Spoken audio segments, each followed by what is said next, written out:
To do this again? Okay, it is 6:34 and I'm calling this meeting of the Twin Cities German Immersion School Board to order. Let's see.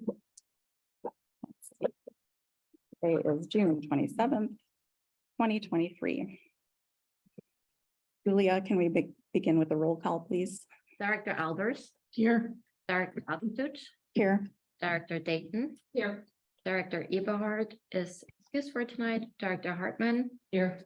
Director Height, Here. Director Kreitzinger, Here. Director Quan Dobbs is excused for tonight as well, Director Muller, Here. Director Reich, here, and Director Testfaces. Absent for now. Okay. I'd also like to acknowledge the members of TCGIS staff who are here this evening to present to the board tonight. Julia, can you call their names?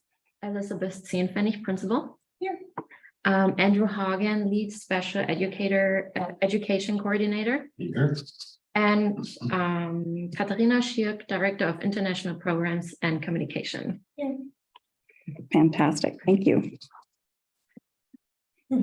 I'd also like to thank the members of the community who are here this evening, whether in person or via Zoom. We're happy to see you. All right, when we convene as a board, we begin our meeting with the mission, vision, and values. The mission of the Twin Cities German Immersion School is the innovative education of the whole child through German immersion.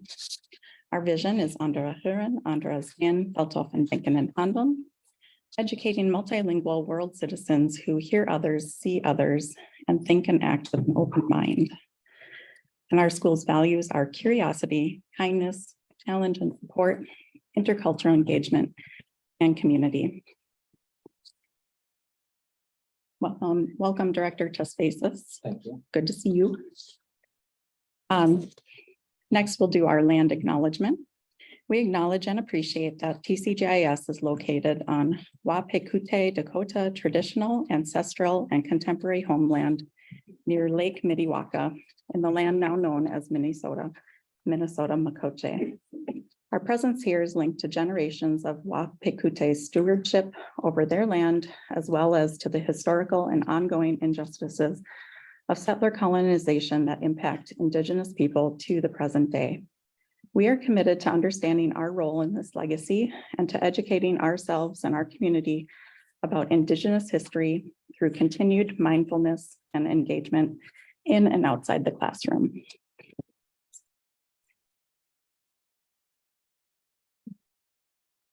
All right. I'll entertain a motion to approve the consent agenda. I'll make that motion. Thank you, Director Hyde. Is there a second? Second. Thank you, Director Kreitzinger. I'll ask for unanimous consent to approve the consent agenda. Any objections?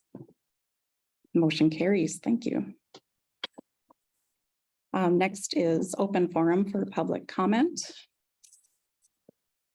Is anybody here wanting to address the board?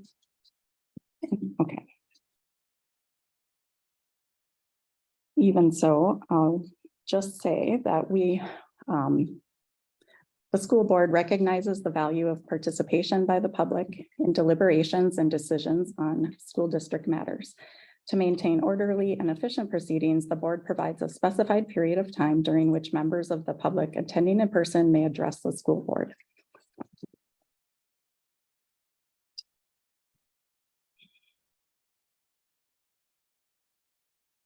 And that brings us to our budget presentation. I'd like to give a special welcome to Karen Klinzing, who is our contracted part-time executive director through Charter Source. Welcome to your first board meeting, serving in this capacity. It's great to have you here.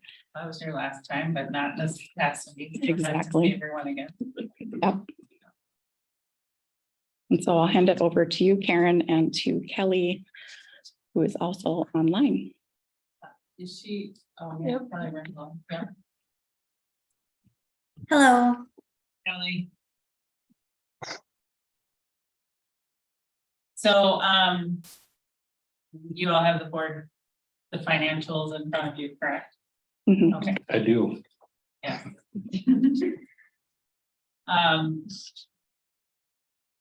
Kelly, do you want to walk people through kind of the budget and what some of the major changes are for fiscal year 24? Yeah. So fiscal year 24, we did update the ADM number after a little bit of feedback, down to 611 versus this year's budget that's based off of a 616, just to be a little more conservative. It is looking like we're going to end this year at around 615. So that's great news, but it's good to just kind of start off with that little bit more conservative for next year.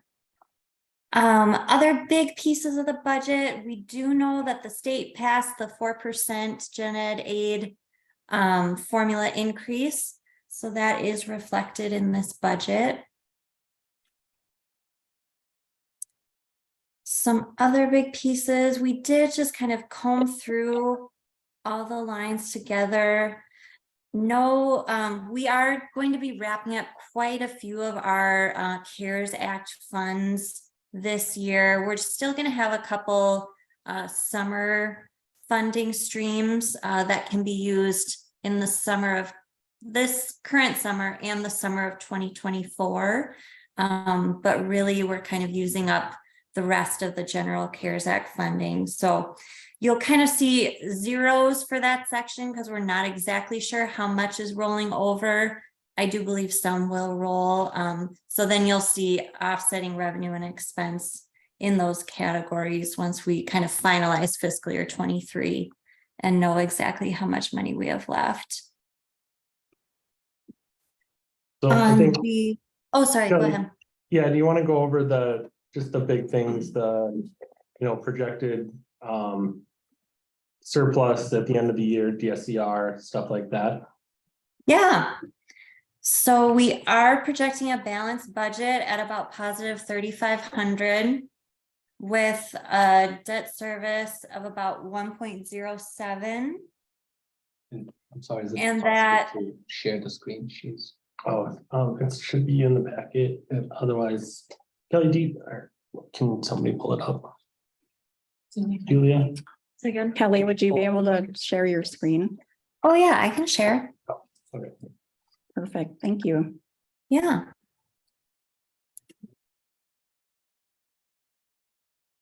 You have the benefit of not being as big on the TV in front of us either then. Okay. Oh, is it just me? Oh, no. So yes, bottom line of about 3,500, which gives, I'm just sorry, I'm going to scroll all the way down to the bottom to see the fund balance percentage would be about 31.3% or about 2.75 million in fund balance.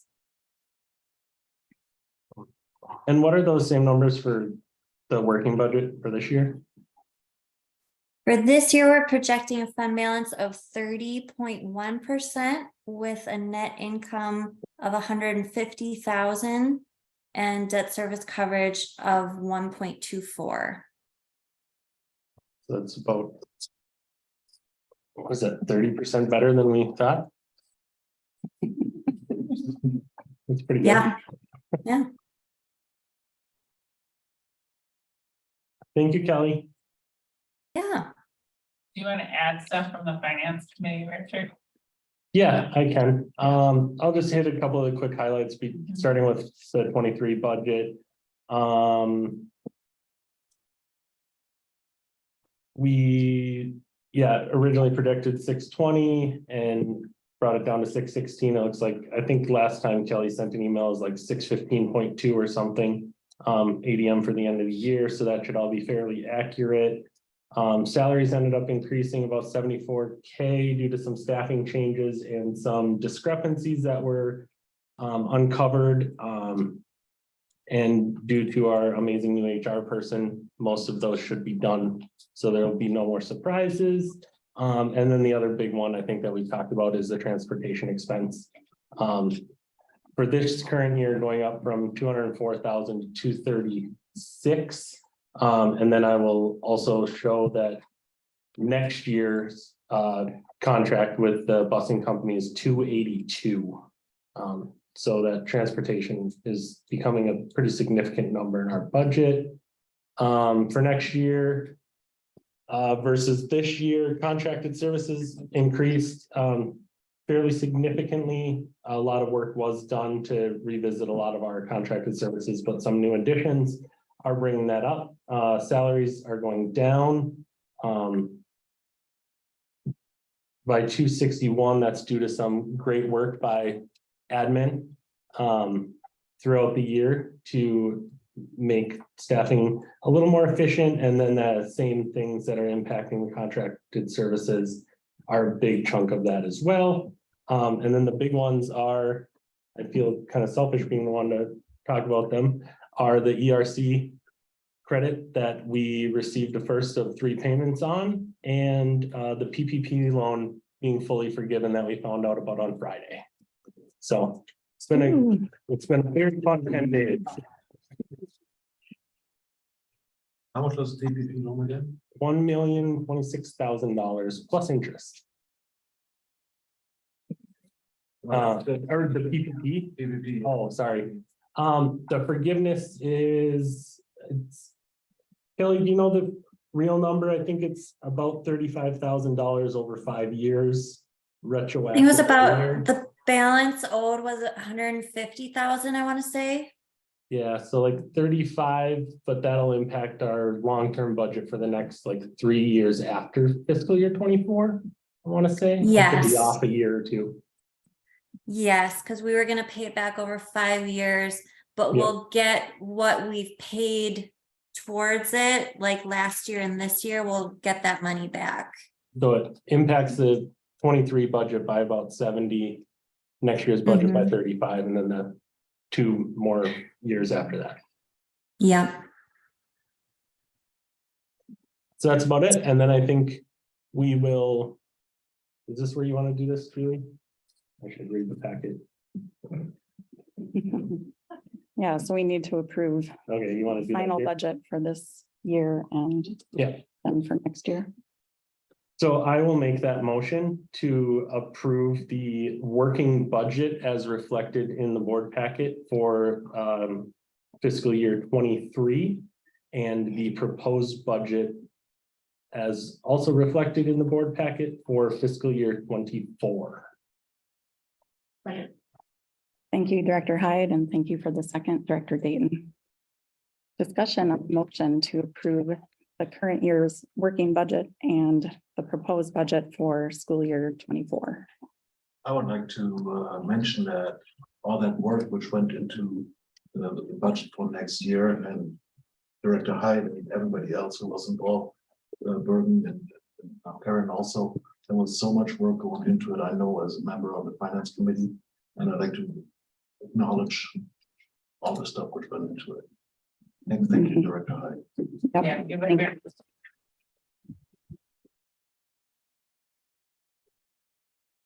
He was strong and humble.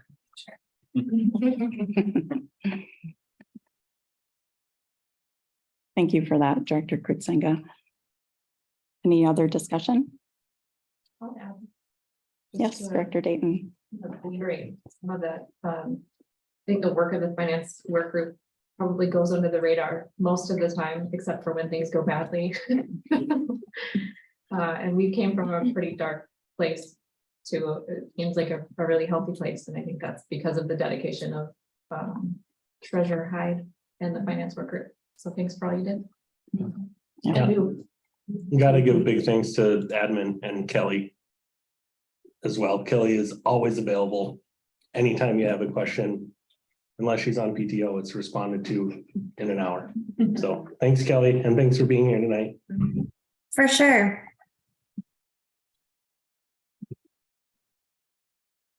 All right, if no further discussion, all those in favor of approving the budget, say aye. Aye. Those opposed, say nay. Motion carries. Thank you. Thanks, Kelly. Have a good night. Thank you. Good to see you all. Thanks for attending, Kelly.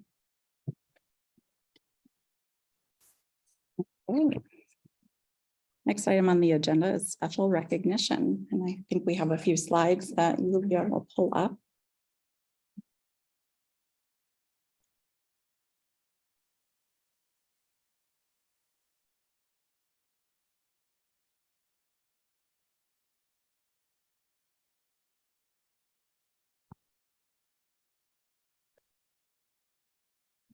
Okay, so first we'd like to recognize the affiliated building company board members, Matt Burris, John Steingraber, and Sam Walling. These people also fly under the radar as the board members of our building company, which officially owns this building from which we lease the building. And Richard Hyde and I had a great meeting with the board members on Friday to talk about upgrades that we would like to make to the building and getting a plan in place to do that. So the campus planning committee has been meeting for over a year, working on that plan. A lot of that has been focused on playground improvements. But we also recognize that we would like to add AC and new windows to the old part of the school building. So we're hoping to get that on paper as to when that can happen. So that's really exciting. Also add that all three of these people on the ABC board have been huge contributors to the school in other ways as well. And the fact that they're still doing this. Yeah, there's some of the major assets that the school community has. So thanks to them all.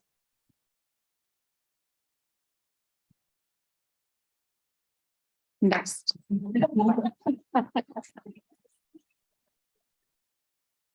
Next, we'd like to recognize the capstone chaperones. So we have Katarina Schierg in our midst, as well as Elizabeth Sandpennig. Thank you so much for chaperoning. I see Tildy Hammer is online as well. Thank you, Tildy, for going over to Germany and helping out with these kiddos. Rachel Schley, Kevin Eberhard, and Maddie Flom-Staub also attended and helped chaperone. Elizabeth, can you remind me how many kiddos you took over there? 54, 53. 53 kids, and We brought 53 back. That's Same, right? yeah. that's exceptional. That's the largest group, right? The largest group I've ever taken. Yeah. What was the last largest group? 37. So like significantly larger. Mhm. So Great group. Really fun group. It was amazing. awesome. Thank you so much.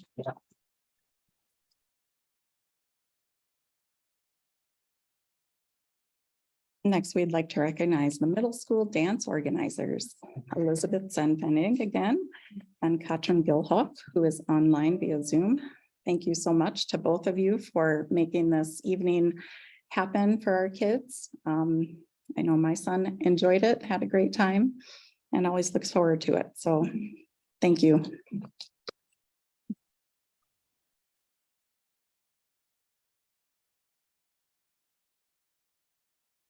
And to make the middle school dance happen, that also takes chaperones. So these teachers and staff members go above and beyond their normal workday, come back to school and hang out with middle school kids who are dancing and have a lot of energy. So thank you to Margaret Jelinski, Deanna Irwin, Rachel Schley, Emily Albers, Roxanne Cornell, Chris Tavish, Claudia Muda, Amy Peterschmidt. And I see Chris is online. Thank you, Chris. And Emily is here as our vice chair. So thank you all. Did you also dance? Oh, yeah, it's the best chaperone money you get. I say that after every dance and before every dance when I sign up, because it's truly magical. All right. It took a few volunteers to put together the graduation ceremony, which is a super meaningful event for our eighth graders. Thank you to Ren Milk, Katrin Gilhoff, Evelyn Stillwell, Elizabeth Senpenig, Sam Groff, and Jenia Strom. And Julia. Thank you.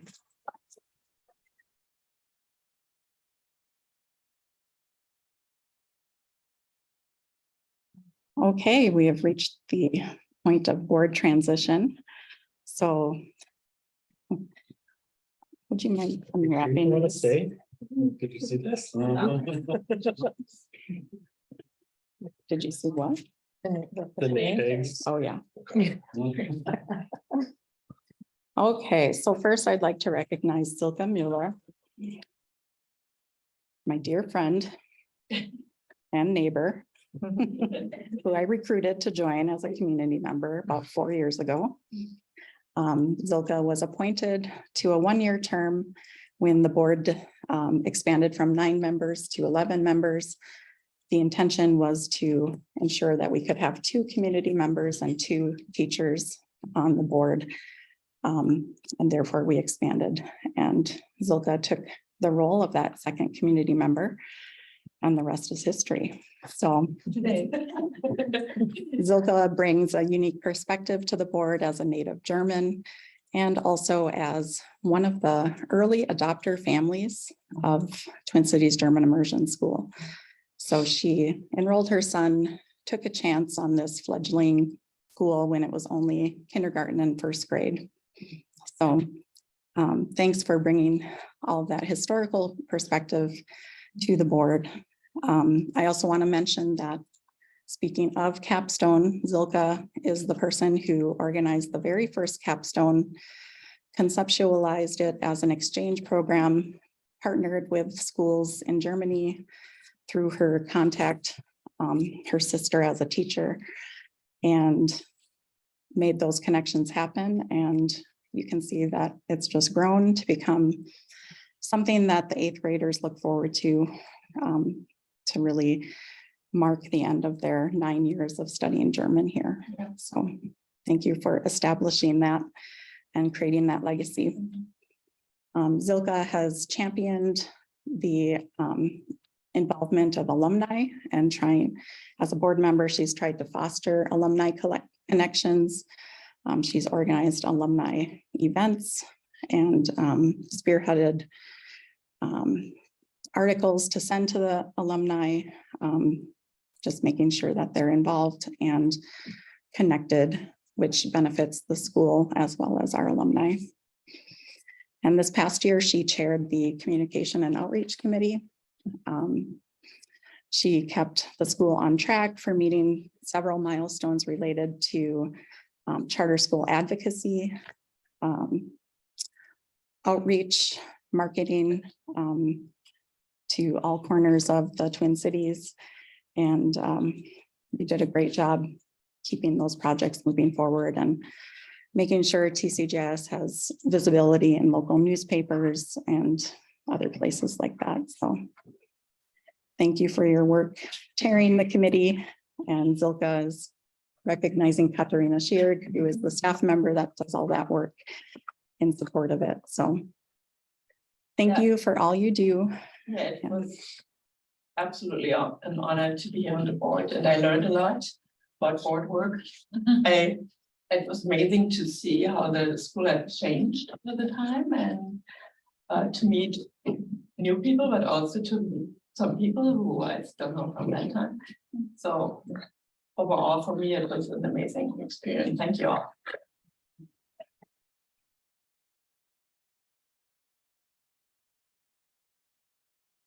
We have this little gift Wow. for you. Bill Gilmer, 11 Board of Directors, 2019 through 2023. Oh, Thank you.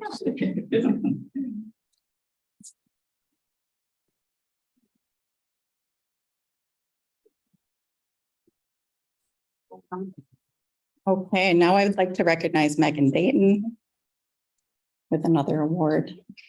Megan Dayton has served on the board of directors for 3 years and also brings a unique perspective as a professional demographer and as the elected president of the Minnesota Association of Professional Employees, which is a union of 17,000 members. And she just completed a very long and arduous negotiation process. So thank you for that. And she will be, even as she rolls off, she will be joining our negotiations with our union to provide a unique perspective and support the board in that capacity. This past year, Megan has been the secretary. So she's a member of the executive committee and gave great support towards strategic initiatives and leadership development, performance feedback. She worked really closely with me and with Director Christensen throughout this year. So thank you for all you did, Megan.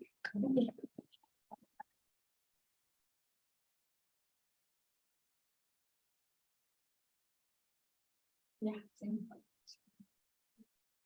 We'll reiterate what Jill said, that this has been a pretty awesome experience. I feel like from 2020 to 2023, the school has changed and gone through a lot. Like been tempered through some really tough times. And I think particularly difficult, education is in a crisis just in general, but language immersion, I think through the pandemic had an even harder time of figuring out how to continue to deliver German or education in German. And we survived. And I think we are like thriving on the other end of it. And it feels really powerful to have been part of the really intelligent group of people that helped to shepherd this school through it. I learned a ton from all of you about just like everything. And from Julie, especially leadership development. I think you are an incredible, empathetic leader for this school. And I don't know that this school will ever have a leader like you again. So thank you for what you do. But thanks for putting up with me most of all. Thank you, Megan. All right, with that, we would like to welcome our new board member, Abner Yamamab. Okay, how do you say your last name? Yamamab. I will need to practice that and we'll get it. It's harder than altitude. That's means something. I think the altitude took me longer. Yeah. So Abner, you can come up and have a seat.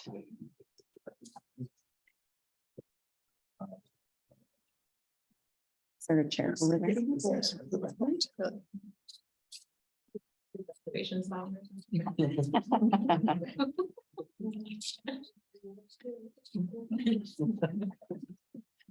And our other new board member, Lindsay Smaka, is traveling abroad with her high school students right now on a very exciting trip. So we will welcome her officially with an oath of office in August. I also want to mention that Emily Albers has been reelected for another 3-year term. So you don't need to take the oath, but thank you for continuing to serve, Emily. Thank you. Director Hartman, can you do the oath of office, please?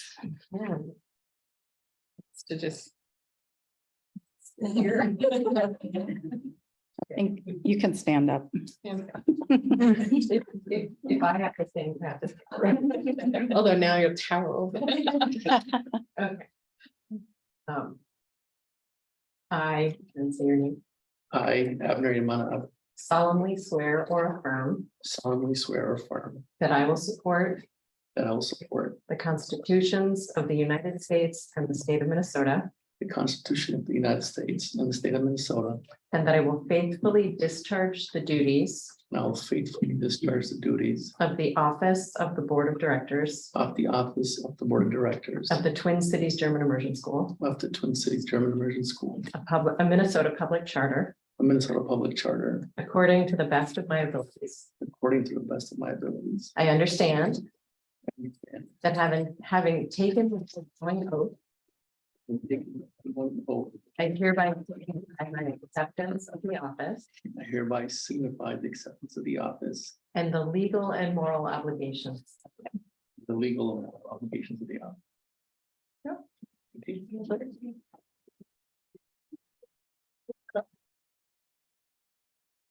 That's like. This is the. All right, the board will go into recess for 10 minutes. Do we need to move Lori? Yeah. Or is that not Oh. something that we need to do officially? Can we do that when we come back? Okay. Yeah. I'm moving it around a little bit, but we'll take a recess and then we'll do our board actions related to membership and officers. So we'll take a 10-minute break. It is 7:05. See you at 7:15.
Okay. This is 5:16 and I'm calling the meeting back to order. Everybody here? Okay. So welcome. We are officially a new board and we need to elect officers. First, I'll make a motion to convert Lori Hartman's director position from a parent director to a community director. Second. Thank you, Director Albers. Any discussion? Are you gonna be as good as Zilka? Probably not. Yeah, you know, again. Are you gonna be as good as Lori? All right. Seeing no further discussion, all those in favor say aye. Aye. Opposed, say nay. Motion carries. Stay on the board. Yay.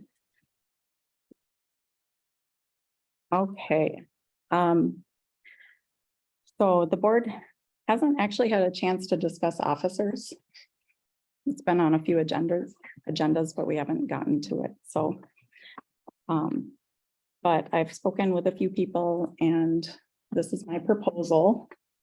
First of all, I do want to make clear that if anybody wants to chair, I would be happy to support that. I don't think anybody else could be the chair with you on the board. Yeah. No, Okay, I just really want to make sure that's clear. Yeah. Because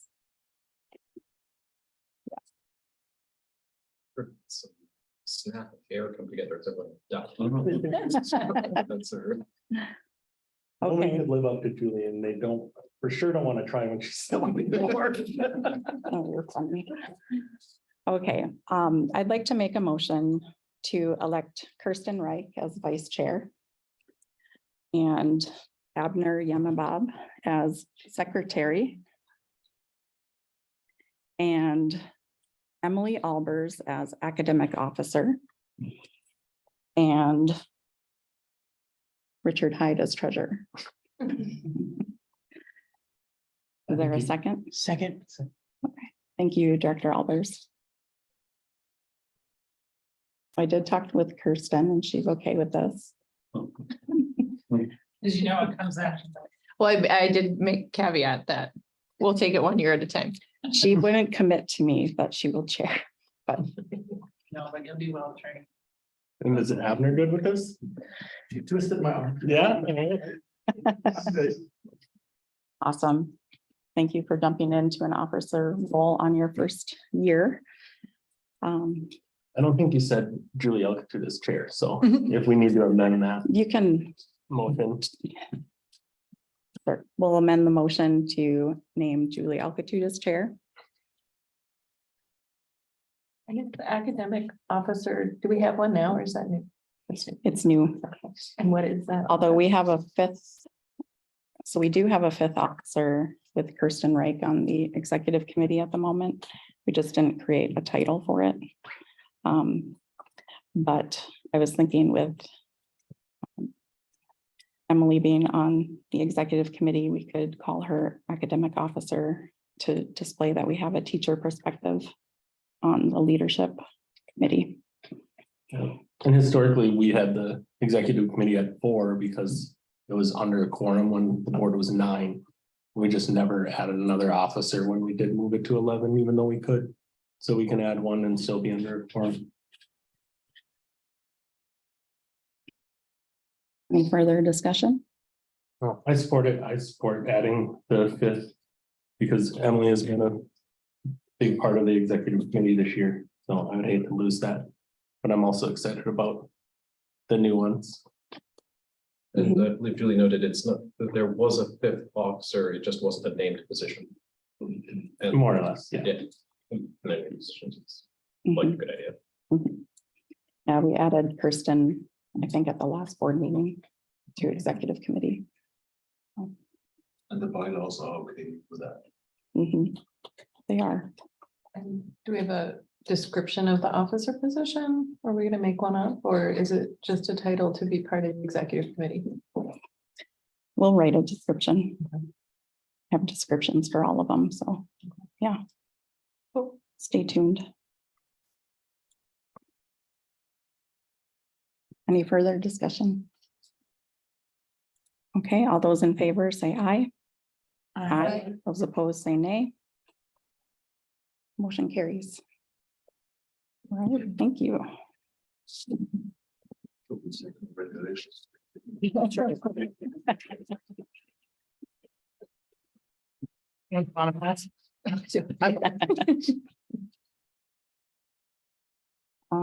Was Let's Karen see. zooming in, just hoping that somebody else was the chair. I didn't see you zoomed in. No, you didn't. Okay.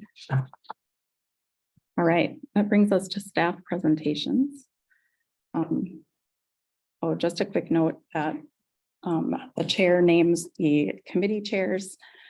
And there's one change that I know for sure is Director Hartman will become the governance chair.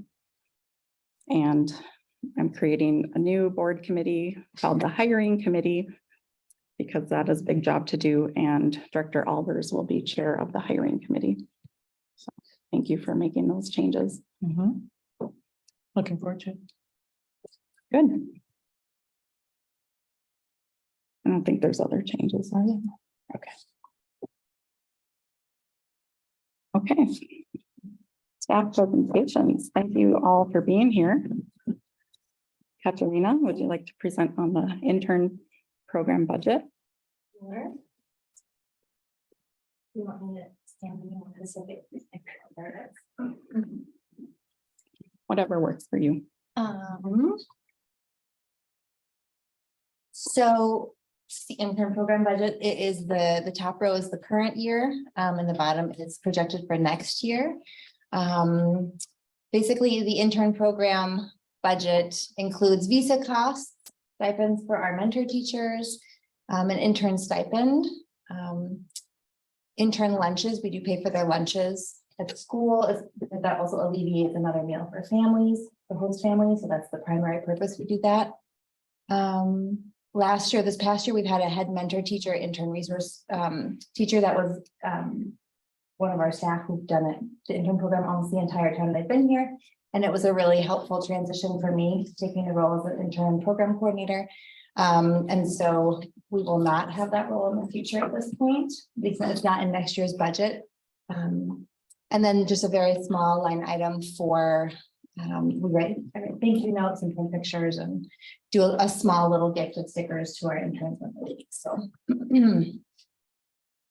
so the full year for this year, our expenditures were $62,085 a year. And with that, we had 11 interns in the fall and 8 in the spring. One of those is the same. So we had 18 interns this year in our school. And so every student had an intern in at least one, if not 2 classes. They were extremely valuable. Obviously, they can sub. They're not the substitute, but they can teach when a teacher is gone. So we have a lot of continuity of education with our interns when we have sickness or we have teachers out. We have a licensed sub in the room, but they're the ones giving instruction. And that's really mutually beneficial because it's for a lot of them the first time that they are teaching and responsible for the class entirely on their own. And so that's a really big growth opportunity for our interns that come to us. And it's a huge benefit to our kids who are not going back and forth between German and English and stuff like that. It's just a continuity. So we did not switch agencies for visas. We were using CICD, which was the Center for International Career Development. And they were an organization out of Seattle. They were purchased by a much, much larger company called Intrax. And so our visa costs also increased at that point. And so that is the biggest increase. That is actually really the only increase in our budget for next year. Visa costs went up from $12.95 to $15.10 per intern. We've kept the mentor teacher stipend the same. The intern stipend is a piece that we are kind of going back and forth about whether or not we should have that. It isn't, there are lots of unpaid internships, and they also have to prove a certain amount of financial stability to come. They have to have like 1,200 euros in their bank account in order to get the visa to come. But we do ask them to work 5 days a week, 7 hours a day. And so a stipend of some amount feels right for that. But I do think that is a piece that in the future can be debated, how much that stipend is. We still have lunches included. And so we did not do the head mentor teacher intern resource teacher this year. That was a stipended position that we did not include, and that sort of offsets a little bit the budget at the increase from the visas. Any questions? I had heard from last year's interns that there would not be a stipend next year, so that had kind of. I was floating Gone away. that a little Okay. bit with the applicants to see Okay. how that would go. Okay. And then we had decided not to pull it this Okay. year. And so because I interviewed the interns almost a year in advance, anywhere from 15 to 8 months in advance of them coming, we would need to decide. I could tell 24, 25 interns now, but I wouldn't be able to tell 20 to 24 interns. Mostly because they also apply for stipends. If they're Germans, they apply for the DAAD stipend, and that's great. It's a lot of money, but they're also offering half the number of stipends that they have in the past. So there are fewer interns getting those stipends. And if you're Austrian or Swiss, there isn't an equivalent. And so we do have Austrian and Swiss interns. We want to keep that diversity a little bit available as well. So I would argue for a stipend of some kind, but I don't think it needs to be $250. Also hard to spend that much money here because it's basically cash. We have really worked with, do we get cards? How do we pay them? Do the parents have to, the host parents have to deposit it in their account and pay it? It took a long time to get to the point this year where we put their checks deposited pay and then go to Bremer Bank and get cash. So it's still a lot of cash to spend. It's not the most efficient thing. So that's been a consideration. That was a bigger consideration when we couldn't quite figure out how to pay them too, which is sort of solved at this point. What was the pushback or conversations like when you floated the idea of not having stipends? 5 months is a long internship. So at this point in Germany, an international internship is required to graduate, but there's 6-week requirements, not 5 months or 6 months, because they have 30 days before and after their visa to be here. So it's a much bigger ask for people to come for 5.5, 6 months total. They wouldn't be working or earning money, and the students, most of them are working to an extent, and so that's part of it. Is that some of them said, "Oh, I don't know that that's possible for me." There isn't a lot of cost for them here, but they don't sometimes understand that until they get here. If their food is taken care of, their house is taken care of, there's not that much public transportation to use. Right, it's not quite the same as in Germany. They don't go out quite as much as they do at home, but they don't know that until they get here and see just sort of how our city is laid out. So there was a request this year. I pay them in 2 checks instead of 5. They don't get paid monthly. They get paid once in October before October break, and then in December before winter break, so they can use the money during those breaks. And then in the spring, we do once before spring break and then once in May. So at least we're not paying them a lot. They're not going to the bank all the time, but there was a request to get it before vacation so that they can actually use it. So otherwise, it's not worth it. So that is, I think, the bigger consideration there. And then the other thing would be, I think our mentor teachers really do a lot of work with our interns. And so that to me would be, I would rather pay them more than have a high intern stipend. Because I think our interns also gain a lot, but just not having that amount of money there will be some interns who can't come. But we have a very high number of interns. So, I think most schools don't have quite this robust of an intern program with this size of a school. And one more question. Mhm. What's our stipend like compared to some of the other ones you mentioned? It's pretty similar. I can check Minneapolis, I think Eden Prairie does a stipend, and I think Minneapolis schools do stipends, but not through the school. There's a PTL foundation. And so the schools aren't paying for it. It's coming through their foundation. So their funding structure is a little bit different. And what about for the one that you said they could apply to? The DAAD is the Deutsche Akademisches Austauschdienst, and that is, I don't know exactly, but it's a monthly and it's much larger than ours. Okay. So between 500 and 1,000 euros, I think. It's meant for those also, if you're going to study abroad and there is no housing. Because most internships are not paid and there's no housing. So we are also considered a premium partner with the University in Frankfurt because we have such a great program. But it's also a program that is more available to some students than to others. Yeah, I was gonna just follow up on that when Richard asked, like, how do we compare to other programs that are available? And I don't know whether you're thinking locally or in the US generally, but my understanding through our various interns was that most programs do not offer housing. So that is a huge financial expenditure that's taken off the table for our interns. And they get fed, so it's room and board, basically. Does the housing affect their qualifications for stipends from their host from their home countries? Or? They also apply and many of them still get it. So I don't think so. They have to show how much they're getting for housing. I'm sure it impacts what they get, but it doesn't mean that they don't get anything. Right. Any other questions? Seems like we're getting a great deal for the price. And I think, I'm matching interns and host families right now. And I think, Laura, you can speak to, it's just you have an intern, it's really meaningful. And our intern program is really 3 parts. It's the professional part, it's the family stay, and it's exploring the US. And I think we do a really good job of balancing those parts. So I had one intern email me today and say, so I'll be done in 2 years. What are the next steps to come back?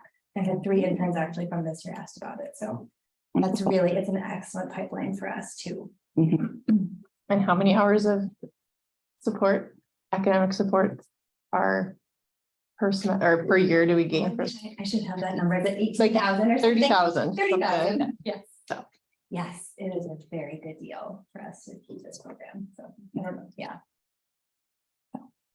Thank you for everything you do for the program, and you do it so well. So it's really a huge, huge thing for the school. Thank you.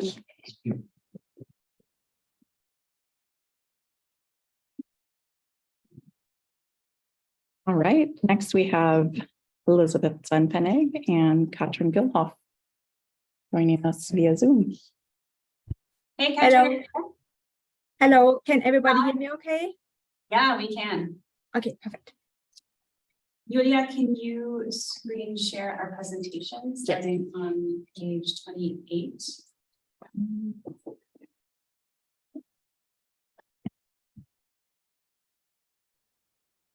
This one. Katrin and I have not rehearsed this, but she is really to be thanked.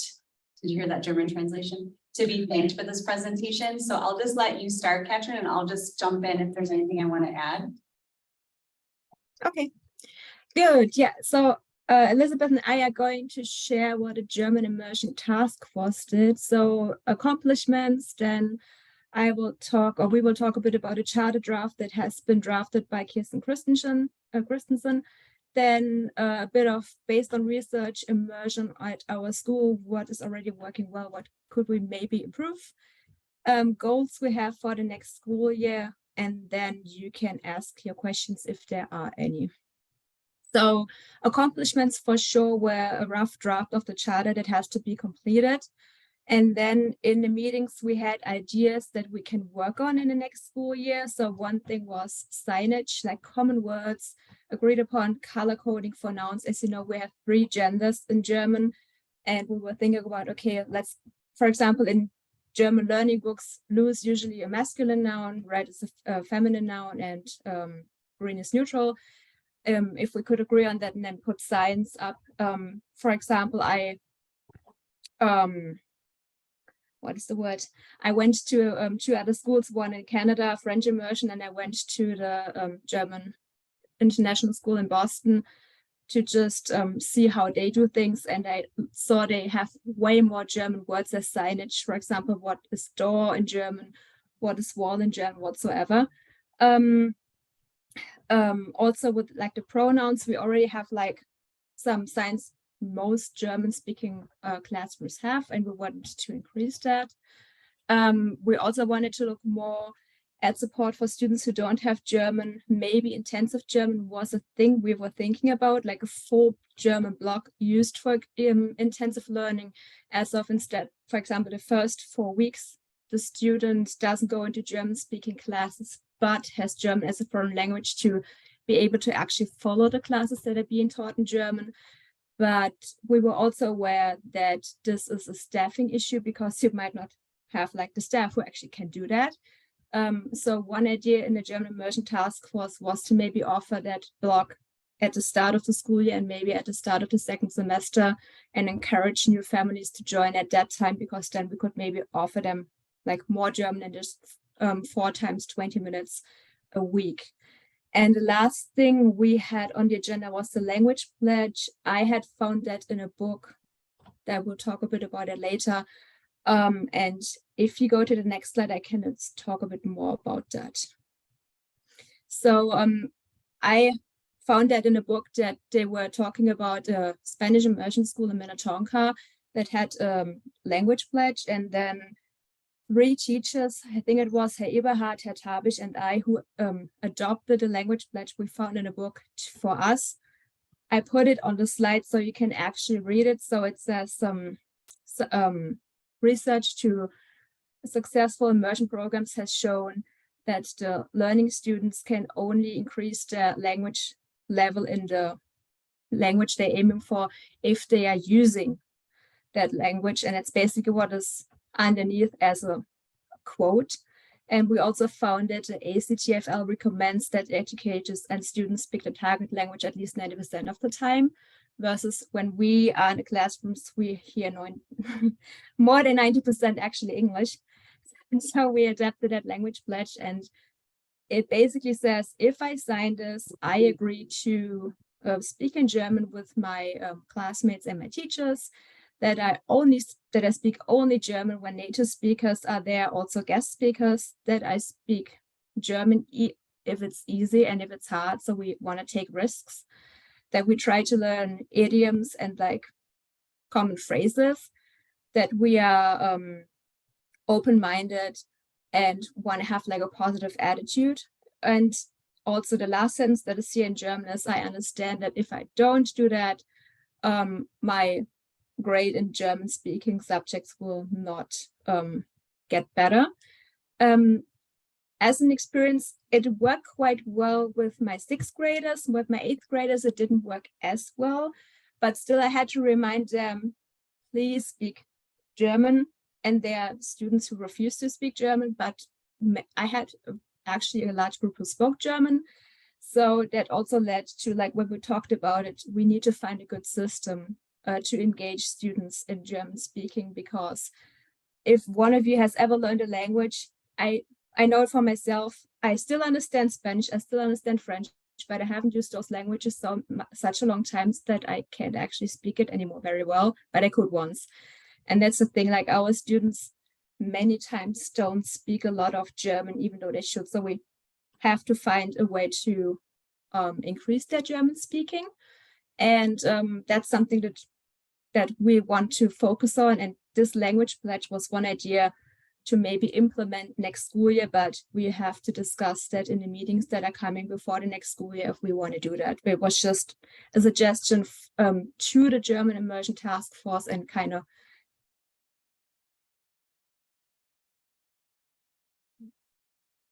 to the pledge, we kind of wrote it into the charter. Could you go to the next slide? And that's basically how it looked like, what the students signed. So in the slide before, I put it in so everyone can read it. This is how the paper looked like. So you can see an FAQ. So we had, what happens if I don't know words? You can describe the word. You can say, can you please repeat that? Or how do you say, what means, how do you spell, how do you pronounce? Or you can use gestures or things to explain what you're talking about. Then another FAQ was, darf ich mit meinen Freunden auf Englisch sprechen, bevor die Klingel läutet? So am I allowed to talk English with my friends before the bell is ringing? And we were like, of course. Outside in the hallway, you can speak English, but when if you want to improve your German, you should in the classroom only speak German. That was very hard. So before class time we started having kids speaking German. That was the hardest part. That hardly ever happened. And then what should I do if classmates don't actually do what is written in the pledge? So if they don't follow it, and then it was like, okay, be polite and just say, remember, we signed that contract, and could you please speak German? And I can speak for my sixth grades. They actually did that. They reminded each other, and sometimes I had to remind them, but it worked quite well, say for 50 to 75% of the students. So it is something we could maybe think about. Okay, then the next slide.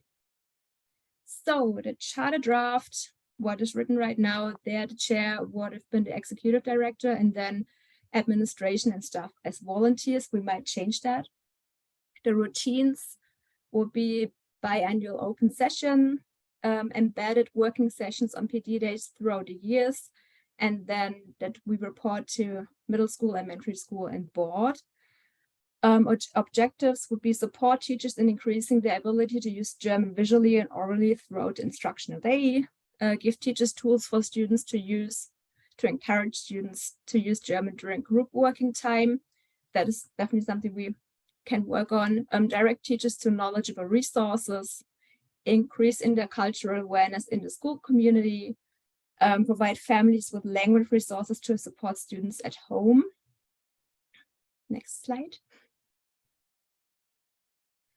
And then we had it specified for elementary school, so that we have like create or order classroom sets of visuals by grade level that are expected to be posted to begin to build standardized expected vocabulary starting in elementary school and then building upward.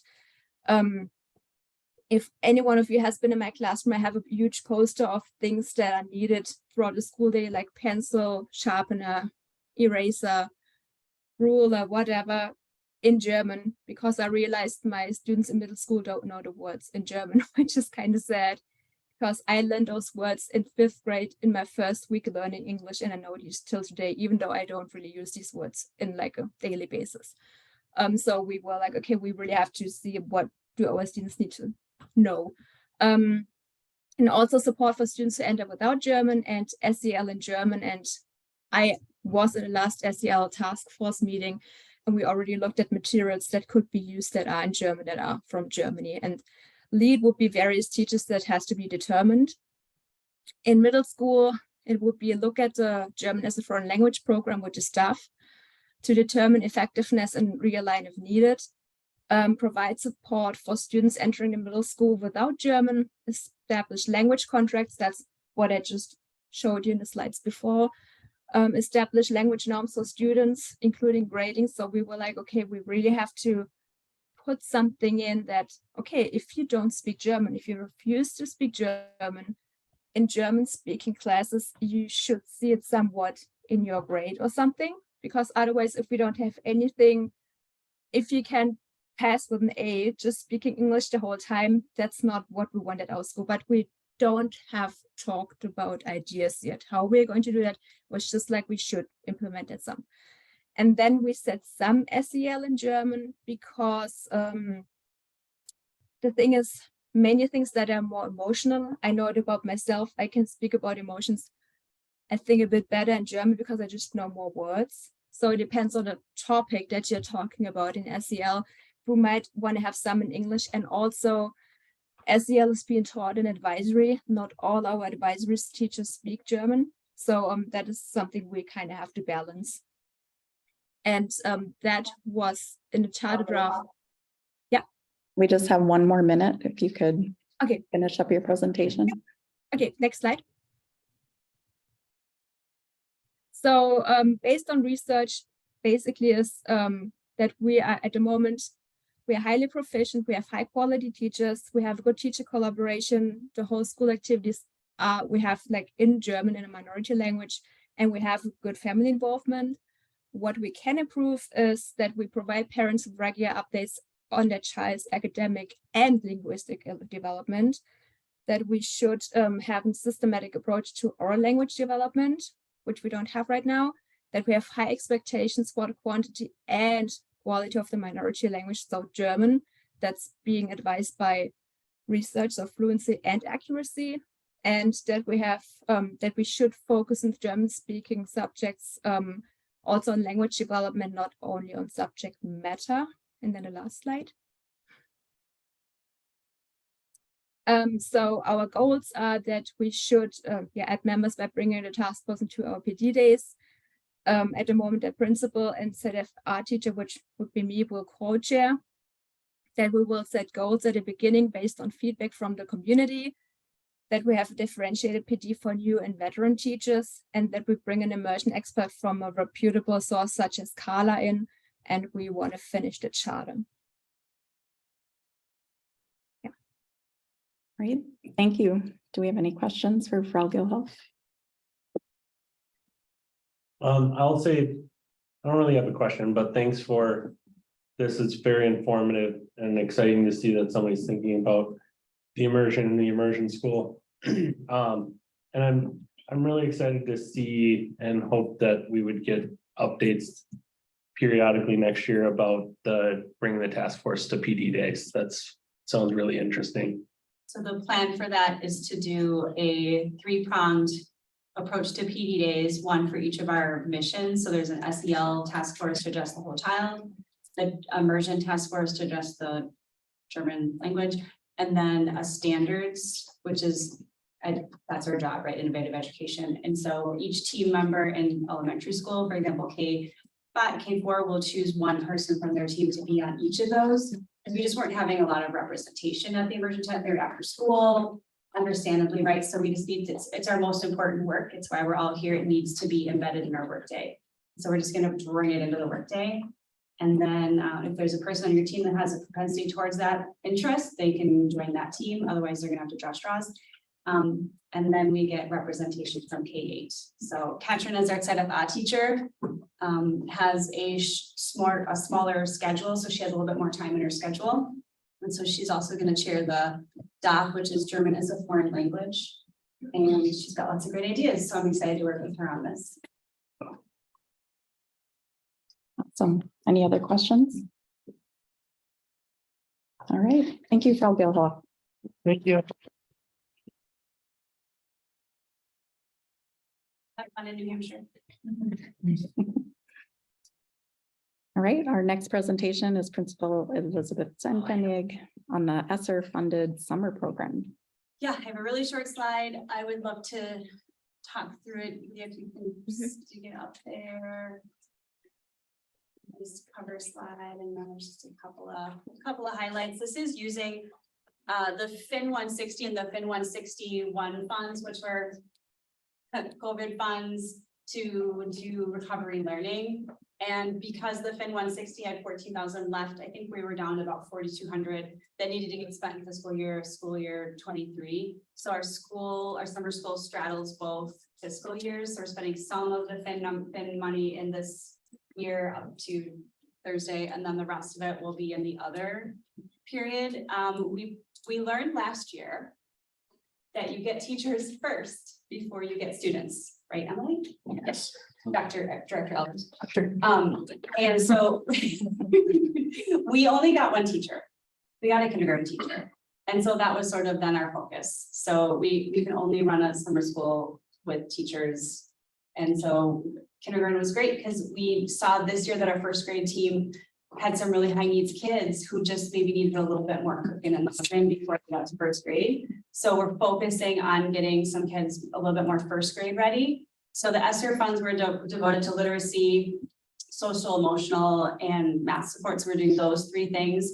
We have one kindergarten teacher, an interventionist, social, emotional support people, ×2. I couldn't find an education assistant. So we've got 2 people serving in that SEB support role. We have 9 kids because we added another one this week We chose from ADSYS team, Dr. Carol Mecklenburg was really helpful looking at our screener scores. We offered it to 15, 16 kids and accepted about half of them. Others were enrolled in camps or things like that. Some families just want to keep their kids home. And the sample schedule is just showing you what's going on in summer school. They arrived yesterday. I visited today and they were distracted by an ant on the floor. Didn't really care what I was saying because the ant was way cooler. And so there's a lot of really good stuff happening. That will continue the 2 weeks after the 4th of July break. And that is our summer school. We still have funds left. And so there will be a summer school again next year. We'll have to shove it all in fiscal year 24. So it'll have to be immediately at the end of the school year. It's got to get done by June 30th. It'll likely be the last year of summer school funded through ESSER funds. So that's something that we need to start thinking about if that's something we want to offer. I think I have a good idea of how much that program costs. One thing I would do differently is I would tell the rest, I would own this, I would tell the rest of my team, sorry, it's only kindergarten. I was in Germany when someone asked about it and it occurred to me that I had not let the rest of the staff know. So you live and learn, and that's one thing I would change. So my apologies to the staff. Any questions about summer school? So if you originally offered spots to 15 students and 8 accepted. In the future, do you think there's room to offer it beyond the original? Or Like, why didn't we open it up to 8 different kids? yeah, I don't have a great answer for that, other than kids that don't need it. Why, like, why would you okay. want to detect it? I'm probably thinking of more like Yeah, it's not like Summer enrollment, we don't, we don't get more, Yep. that way it's just concentrated. It's, these are the 8 kids out of the 15 that we thought needed it. Great, half are gonna bite on it. And the staff to student ratio is 4 to 1 right now. that's great. So think of all the support those 8 kids are getting. So almost think of it more like an ADSYS thing. Yes, yes, Got it. definitely. Because usually kids that qualify for ESY, which Herr Haugen is gonna talk about, would not have been offered this summer program. They would have probably been doing ESY or the extended school year for SPED. And so you are really thinking about that 20% that would be typically ADSYS. Trying to avoid hopefully some later SPED evaluations and things like that. Just giving them a boost. I think that is a great segue to Andrew. Right. Let's thank Principal Tenpenning.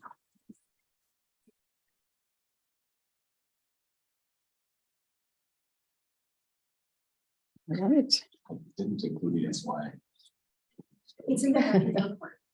Great. Yes, oh, yeah, so I did. Yeah. Okay. Oh, welcome, Andrew Haugen. Yeah, good evening, thank you. Okay. So special education. It was a really exciting year.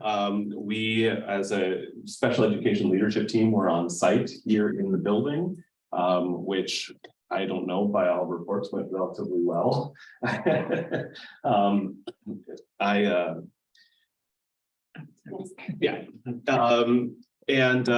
some things that went really well this year. We co-teaching in the 5th and 6th grade, supporting our bridge teachers in 5th grade in English and math, co-teaching with a special education teacher and a classroom teacher as co-teachers.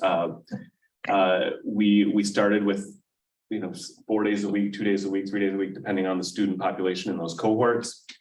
And then leaning into this upcoming school year with being more intentional about who we place where and why and what we're going to offer in terms of support. We'll be able to support 5 days a week in a couple of different cohorts for co-teaching this next year. So that's a very exciting thing coming up. We learned some lessons and I'm excited for those opportunities. Lots of increased training and support school-wide. We were very involved with staff PD, supporting our interns. That was very fulfilling for me, being able to work with the interns and learn a little bit more about special education and what that looks like in Germany. And using that to help bridge how I am interacting with some of our international staff and how we talk about students with disabilities and then how we can find some common ground and understanding. We had behavior specialist on site who was able to go and work with classroom teachers and supporting students who were really struggling in those classes. And we were also much more involved in partnering with school-wide support teams and our ADSIS teams, and again, trying to address student needs before they even end up in special education. So being proactive there. Yeah, and we had some really good outcomes when looking at our fall versus spring screening data in literacy and especially in German literacy. We showed some pretty big gains there. So I'm very proud of the work that our team did in supporting literacy. Next slide. Sorry, just to clarify, that's 24% improvement Yes. and then a 38% improvement. Wow. Yeah. Is that school wide or just among? Students on IEPs. Okay. Yeah. So this year our students, oh, I'm sorry. Is there a reason why there is a difference in improvement between, English and German? I don't know if there is any special needs that differentiate between the two. Yeah, I could only speculate. I think it depends on the grade level and it depends on the classroom. Well, if you look at grades 1 through 4, the English fluency, it doesn't tell you what grade levels those are, but remember that our kids don't start with their English fluency until 3rd grade. So it could be, that's probably the factor here. The German fluency, they've had it for 4 years already, and they've had just less of the English. It's an excellent question, and it's also very common to see this in immersion programs that the English fluency comes later. Yeah. So our students in special education, we ended the year with 75 students on IEPs, which is about a little over 12% of our student body, which is right in line with like national demographics. So that's good that we are falling in that range. We don't want to be over serving students with special education services. And similarly, we want to make sure we're identifying students that have that need. So I think we are in a really sweet spot with the students that we are currently serving on IEPs. This year, we had 12 students who met initial criteria for special education services. And then we had 8 who either did not qualify or were previously receiving services and then no longer needed those services. So we had 8 students who did not or no longer receive services. We're serving a wide range of student disabilities, from specific learning disabilities, deaf, hard of hearing, autism, speech and language, emotional behavior disorders, health disabilities, developmental delays. So we have a team that has to meet a lot of diverse student needs and in different grade levels and across a lot of different subject areas. We have 70 of those 75 students are federal setting 1, which means they receive special education services for less than 20% of their school day. So a lot of our students really need just a small amount of direct support from a special educator. And then a small number of students, 5, who receive services from anywhere between 21% and 60% of their school day. Who need a little bit more service. This year we had 4 uses of physical holds, which is last year there were 18. So this was a significant drop in physical holds from last year. What does physical holds mean? So when a student is displaying behavior that would cause harm to themselves or others, and they need to be physically restrained by a staff member. Okay. We are required to document that and then report that to the state. And so this year there were only 4 such incidents of the whole school year where that needed to be. The state monitors it pretty carefully to make sure it's not overused. Of those 75 students at year's end, we have 7, well, no, that's not necessarily true. We have 7 students either who have left or are planning to leave. As right now that we have heard for a variety of reasons, and 2 students who previously had left who are returning for next fall. So that's our student body. In terms of special education staffing this school year, We had some staffing changes. Our director of special education left during the year. We lost the position of lead educational assistant when she became a kindergarten teacher. One special education teacher is leaving at left at year's end for family reasons. Over the course of the year, we had 6 full-time EAs who left again for a variety of reasons. And then our school psychology intern, that is an annual position. And so we have somebody potentially lined up for that role next year. But we're waiting to see. We have hired a director of special education. Tammy Stahl is a 0.2 FTE that we are contracting out. And she has been a wonderful addition to our team. We've hired a special education teacher who is a grow your own. She was formerly an educational assistant and who has gone through teacher licensing and is now going to be joining our special education team. And then I'm also very excited. We have hired a native German speaking school social worker who will be supporting our special education team with social, emotional, and behavior support for our students on IEPs, and also being able to support classroom teachers and partner with our school mental health team. That's going to be a really great addition to our team, and I look forward to next year and what she brings.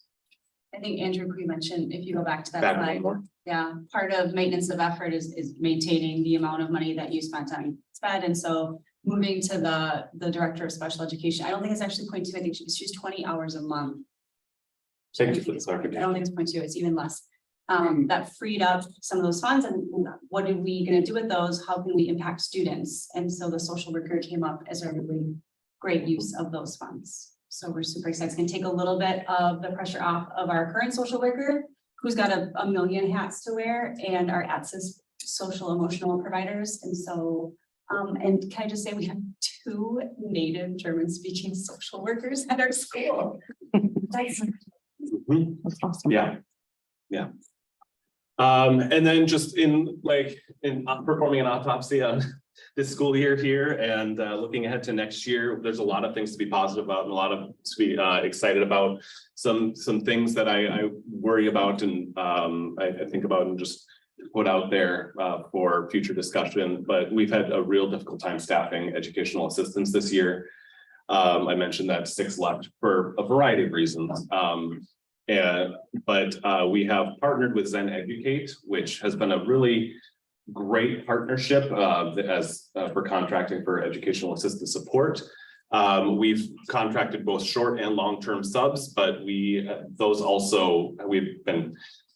7 long-term subs that we had since December aren't included in that count of staff that we've lost. So the amount of turnover is actually pretty significant. They are not German speaking typically. And so as we try and support our students, we can provide a legally mandated adult to help support our students in class. But if they aren't speaking German, or it's harder to support our kids if the staff we're bringing in don't speak the language of instruction. And then next year we have 6 EAs who are currently committed to next school year, and so we are still hiring for next year and looking to fill those positions. And then also our 504 requests. I mentioned that we're in a really great spot with our IEPs and the students that we're serving on IEPs. But 504s have been this interesting little thing that has been developing this year where a lot of students are getting evaluations for ADHD, general anxiety, that they're getting them from outside service providers, and then bringing those neuropsych evals to us and saying, my child needs additional accommodation, my child needs additional support. And so I processed 19 requests for 504 plans myself this year, and then ended the school year with 38 students on 504s as a case manager there for those students. So I hope that this is this maybe just a blip, right? Because if that trend continues, where we're getting a lot of families requesting additional accommodations for their children.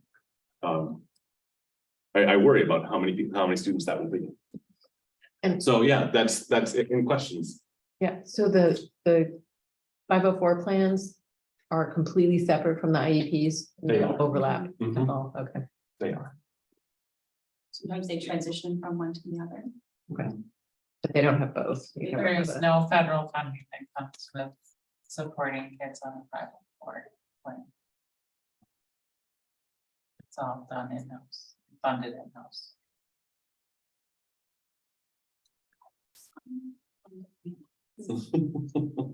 On one of your previous slides, you said 7 students left for various reasons.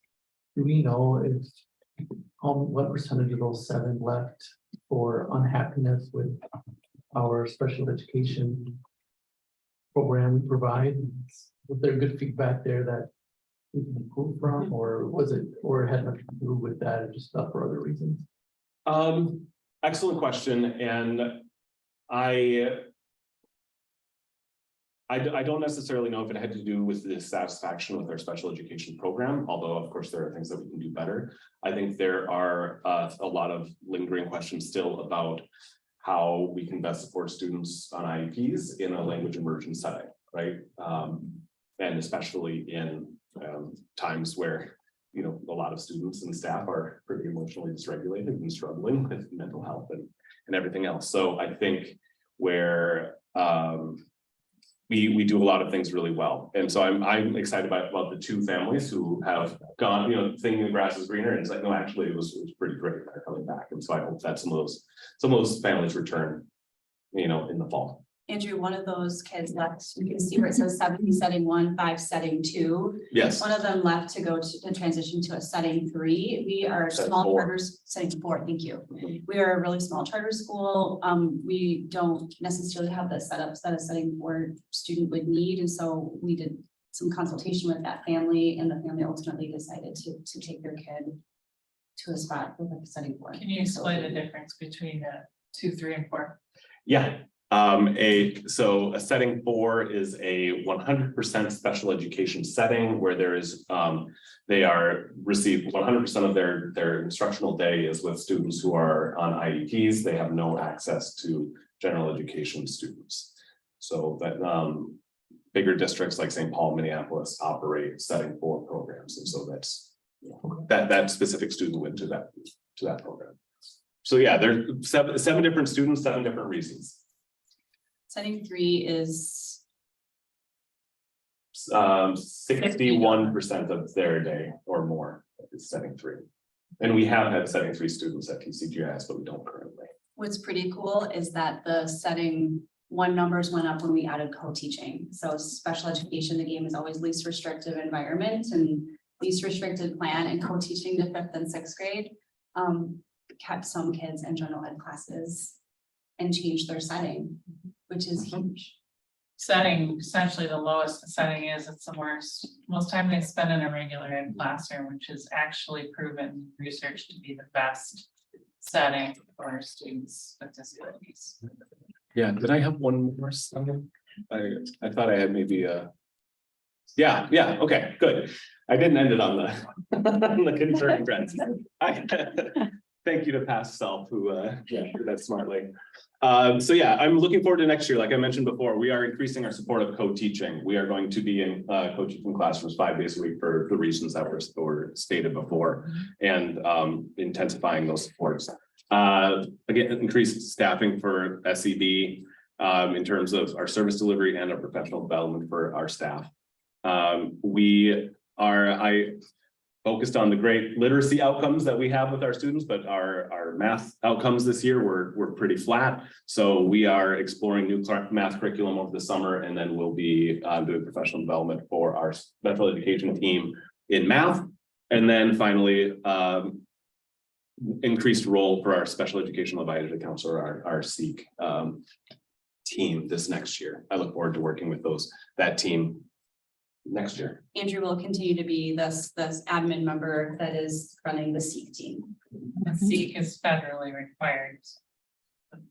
Work group to work on. Any other questions? It's hard to debrief the whole year. How long have you been here now? I started May 16th of last year, so now just 13 months, I think. It's impressive. Mhm. Can I ask one quick question? Of course. So the director of special ed, it was a full-time position previously and we replaced it with less than 20 hours. 20 hours a week. So can you guys just kind of talk about how 20 hours a month. 20 hours a month, I'm sorry. Can you talk about how that role has been divided or what we learned through that hiring that we can justify that dramatic of a decrease? Yeah, so the sped, maybe, the sped leadership shifted to falling under the principal, which is a lovely idea of keeping all of the kids, whether they are general education or special education, under the same academic umbrella. The director on record, name is Tammy Stahl. She is ultimately in charge of keeping her eye on compliance. She's the one that signs all the papers. She's the one who all the IEPs will go through, and she dots all the T's and crosses all the I's. And it just shifted that leadership to Andrew. So Andrew's the face of SPED at our school. Andrew is the face of special education at TCGIS, and he and I work together a lot. We have a counterpart, Christine, who is off-site and is the paper pusher and the magic maker behind the scenes. And Yeah, we ended up picking up a lot more over the course of the year than I think we had expected to, but we found through that process that I think the alignment made more sense, right, in the way that we've got it now. When they have a lot of highly trained and highly educated people in the same room, all bringing their own unique ideas and opinions on how things should be. It can be that collaboration is great, but it can also like lead to just some. Like we need action. We need to get moving on something. So it was a little SPED admin heavy. We have 75 students on an IEP. We had Andrew and Christine as 2 administrators. We have a teacher who serves as a halftime administrator and a halftime teacher. So it's 2.5 administrators, not even counting Tammy or my support, for 75 students. Basically, we were a little overstaffed probably. yeah, so this just it streamlined everything, it aligns better, and I think It's very common for charters to contract their director at part-time. And it's a required licensure, so you have to have somebody who's on the director level who's licensed to do that. And if you don't have anyone in-house, then you have to contract it out. But it really is more of an administrative job, so it's, if you can contract those duties out and have high quality special education teachers on the ground in the school, it's a better use of funds. And another question, so it's actually 2 questions. It seems maybe if I can say the attrition rate in IEP for IEP students is maybe higher than the general attrition for and I don't know if it's by coincidence or there is a reason for it. If there is a reason for it, if there was, I don't know, maybe a couple of things that you wish you could have if there were more resources, or what would they be? fantastic question. And so I'll get my Amazon wish list ready and I'll share it with the board. But no, I honestly, there are. That's a really complex question, and the answer I think would take a lot more time than I have. But what I need to do is get a better sense of how to support our classroom teachers in supporting our students on IEPs, like in the classroom as much as possible. How do we accommodate? How do we support students, especially with the turnover that we've had with the inconsistent, educational assistant staffing, and how do we get that support happening more consistently in the general education classroom? How can we support students as dual language learner, or like German language learners, while also they are trying to learn how to do math and and if they have a specific learning disability or they have difficulty with executive functioning or concentration, well, that just they're already in traditional school environment would be incredibly taxed with what they're trying to take on intellectually. And so this environment just adds even more to their plate. And so how can we support those students in making that more realistic, right? How can they make the language acquisition a little bit more realistic? And I don't quite have a good answer for that, but that's something that I'm going to be working on personally, my professional development. And then, yeah, just training for our staff and continuing to support. I don't know if more money is what we need thrown at it necessarily, right? I think it is really experience and training and conversations with families and classroom teachers. And yeah. I don't know if I answered that question well, but something to think about. I think that you hit the nail on the head for training and professional development for how to really do the co-teaching and extend that and immersion skills. That's really where it needs to be. That is the one area where we have enough money. Yeah. Okay. Thank you. All right, thank you so much.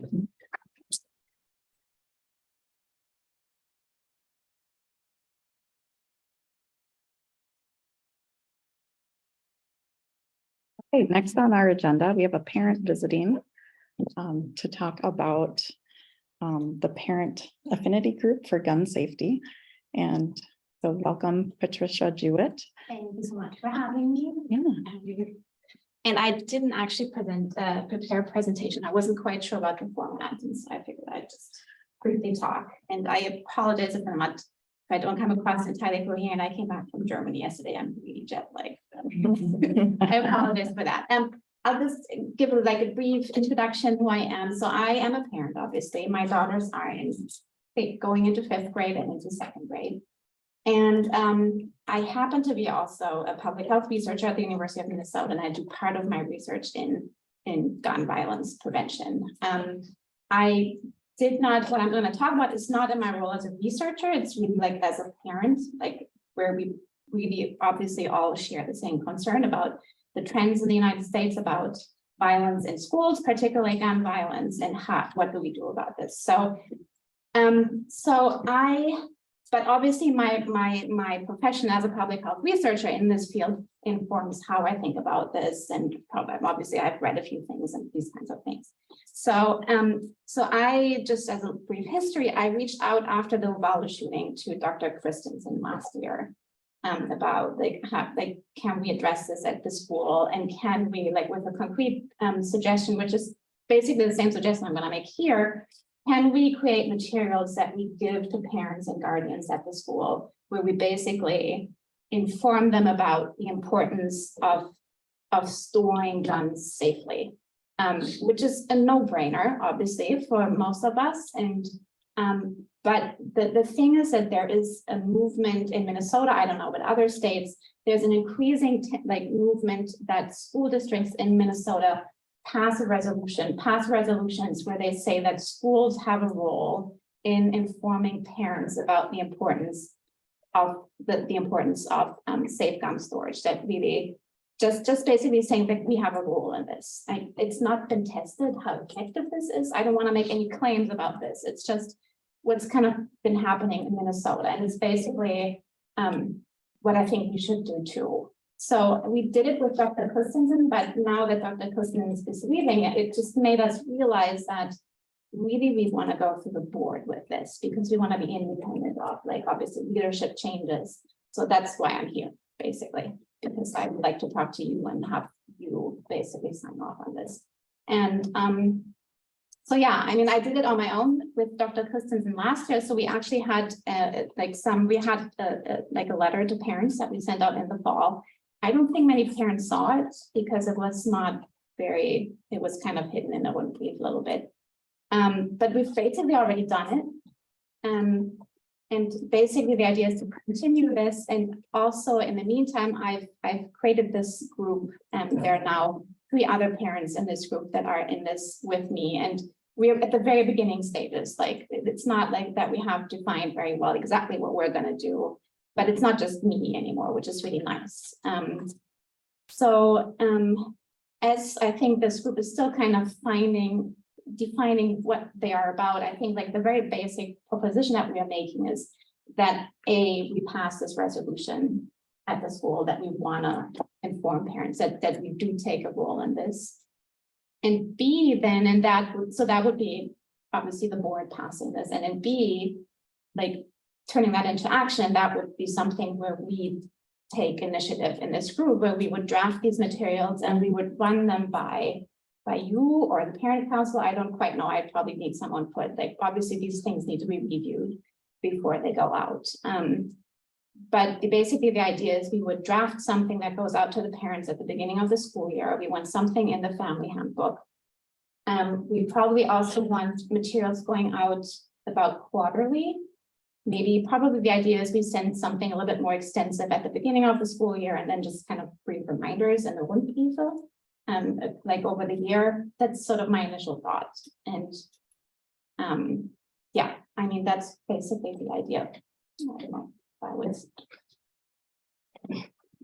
Thank you for bringing this to the board's attention and for our consideration. We discussed the resolution at our committee of the whole meeting, which was last week, and we did make some modifications to it. So I'd like to run those by you to make sure it's still kind of meeting the spirit of what you intended. And did anyone have any questions for Patricia while she's here? You mentioned some ideas on what would go out quarterly and that there are other districts doing this. Are there some prepared materials that are already available, or are these things that the task force would be able to create? Or So there are some materials, including the letter that we wrote last year.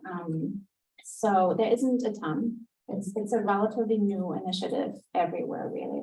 And there isn't much to. It's a bit of an open field. Like I'm a little bit.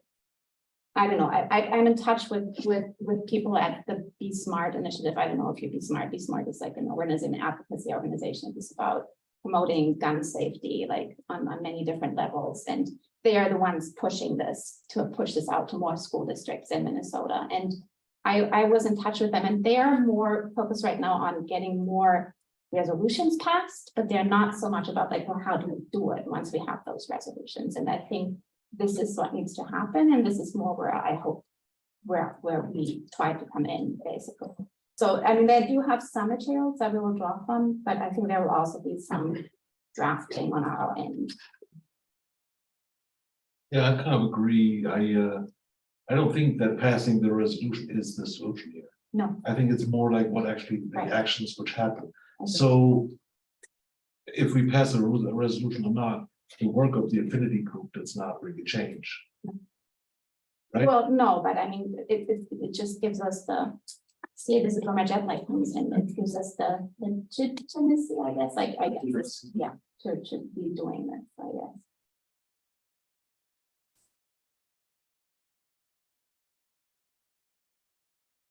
Any other questions? Okay. What are some of the activities that the affinity group has done throughout the year? Is it like gathering information? Has there been meetings? Like, are they attended at all? There has been very little so far. I mean, the group is very young. I mean, I got the group together beginning of May or so, and it's not so, and we've had difficulties really planning the time to come together. So we have had some partially one-on-one. I mean, so I've been active in this like as of a year ago, and I was in touch with Dr. Christensen, and basically we drafted those things. We ran it by the parent council. There were some edits, like I mean, I write a lot, and it's quite amazing how much you need to revise these, like as you have more opinions coming in, and that's a good thing. So yeah. Did the parent council read the resolution? They did. So, and they actually signed it. So, I mean, and that's actually something that I think that is the ideal path to this. I think ideally these things, like especially these materials, I think they should officially come from the parent council. I think that would be the best approach. I think ideally this should be a peer-to-peer kind of thing. Like I mean, I know this has to go through the board, but I think eventually I would actually like to work with parent council with this, on this, if that makes sense. And did the parent council show openness to that?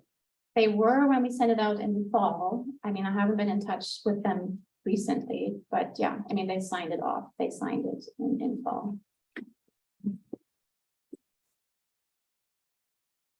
And one thing that I would like to change, so like, as I said, we had these materials in fall. I don't think many people saw it, just from anecdotally talking to a few parents, like I just kind of didn't hear that people really read it. And again, that's something where I probably need to talk with the parent council, what they think the best format is, but I'm actually thinking that the materials that we're gonna give out at the beginning of the school year, you may actually want to print them maybe. Like maybe the first letter at the beginning of the school year, maybe that's something that shouldn't be in the report, but like something that you actually give to people. I don't know, it's just a thought that I had. The other affinity groups have representation at open house night, so that might be. Yeah, I mean, this is probably where I probably need some input from people who like another affinity who like what other, because honestly, I've never done this kind of thing before, so I'm on a learning curve as well.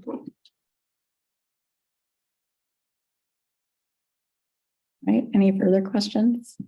I just want to say I did read your Okay. things and we talked with other parents about it, so it did make an impact, so thank you. For saying Wonderful. it. It was also kind of one of those things like the sign of the times, just like, oh man, I can't believe they have to send this out, right? Right, So, I know. so we did see it. It's one of these things that none of us really want to do, but Yeah. it's something that we don't get around to.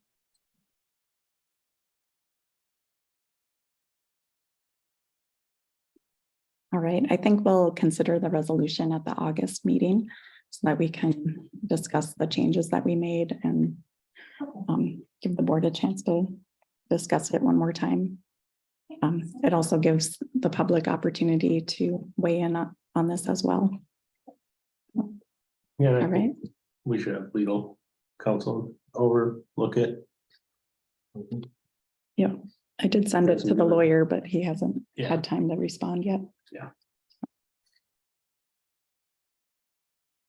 Yeah, it's an important thing, and I think doing it correctly is more important than doing it quickly. Yeah, no, I agree. I mean, I am aware that it's a delicate subject. I mean, I am very much aware how this is a very, especially when you think about, so obviously I have thought about it, like when you think about the audience. So there's, in my mind, there is 3 groups and there's only one of these groups is the audience. So there's obviously people like families that don't have guns in the house. That's not the audience. Then there is households with guns in the house, but they do the right thing. That's not the audience either, because they're already doing everything correctly. And then there is the small group of gun owners who do not do the correct thing. And we don't know how big that group is, but that's our audience. And you can't, and the way that these topics are polarizing in our society, you run the risk of, you have to really check your language and you want to win that audience. You don't want to like tell them that they are bad people or something like that, because then you lose them immediately. That's not the point. So you have to find a way of getting them on board with you. And that's very hard, I think. But that's the goal. Mhm. All right, thank you so much. Thank you.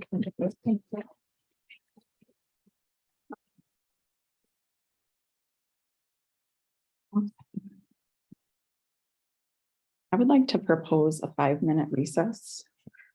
Is that okay? Yeah, that sounds great. Okay. So without objection, we'll recess for 5 minutes.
Dang it, Richard. The first time you get a gavel, it's always It's exciting. exciting.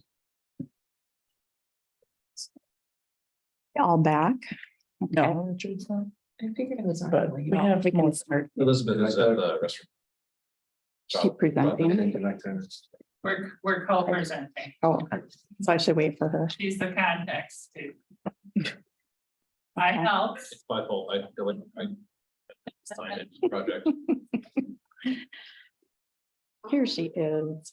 I'm gonna stay since I have notes. Yeah, of course. So does she. Yeah.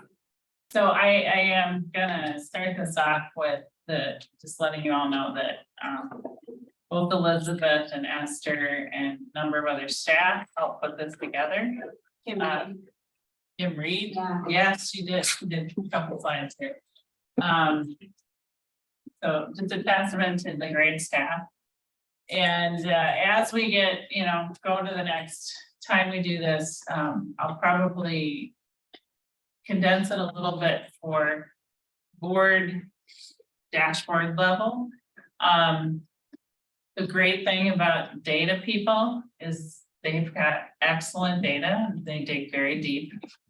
But sometimes it's a lot of data.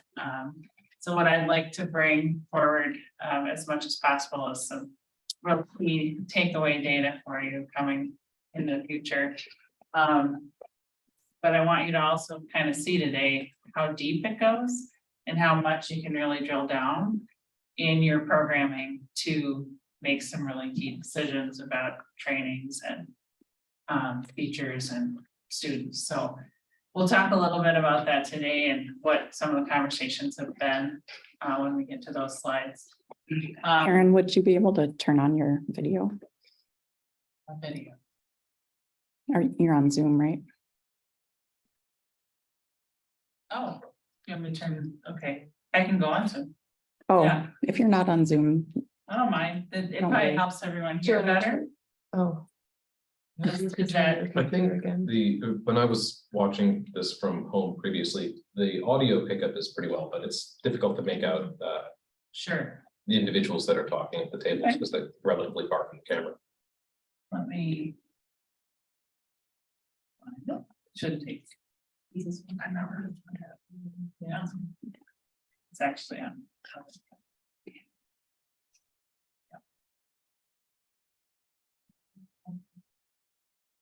just don't join audio. Then we'll get the feedback. Yeah, Then just we- totally skip it. we Join with, Just skip it. just skip. Exit out. Just exit out. Dude, and when you were here. That's okay. They're gonna see me, but. Okay. But the Yep. microphone is here. You just mute the computer and you mute the audio.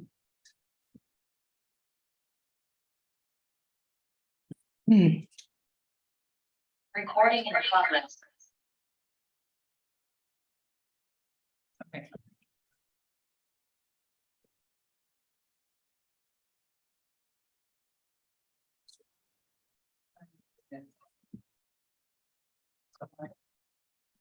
You mute your speakers as well.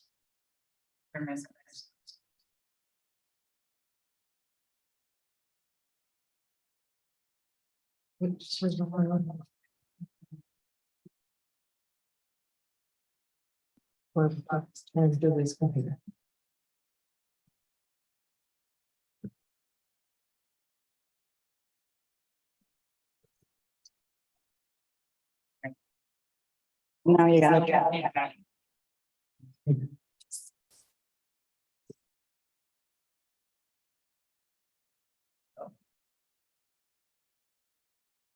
Karen, you can exit. Too much work. We're gonna just use mine. And we'll just carry this around. It'll be a team.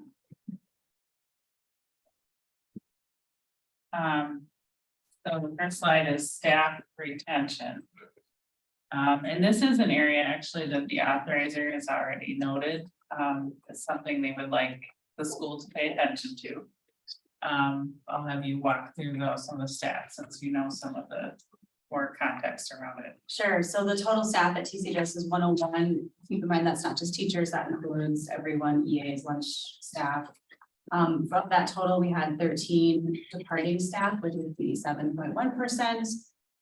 But if you break it down by teachers, it's 84%.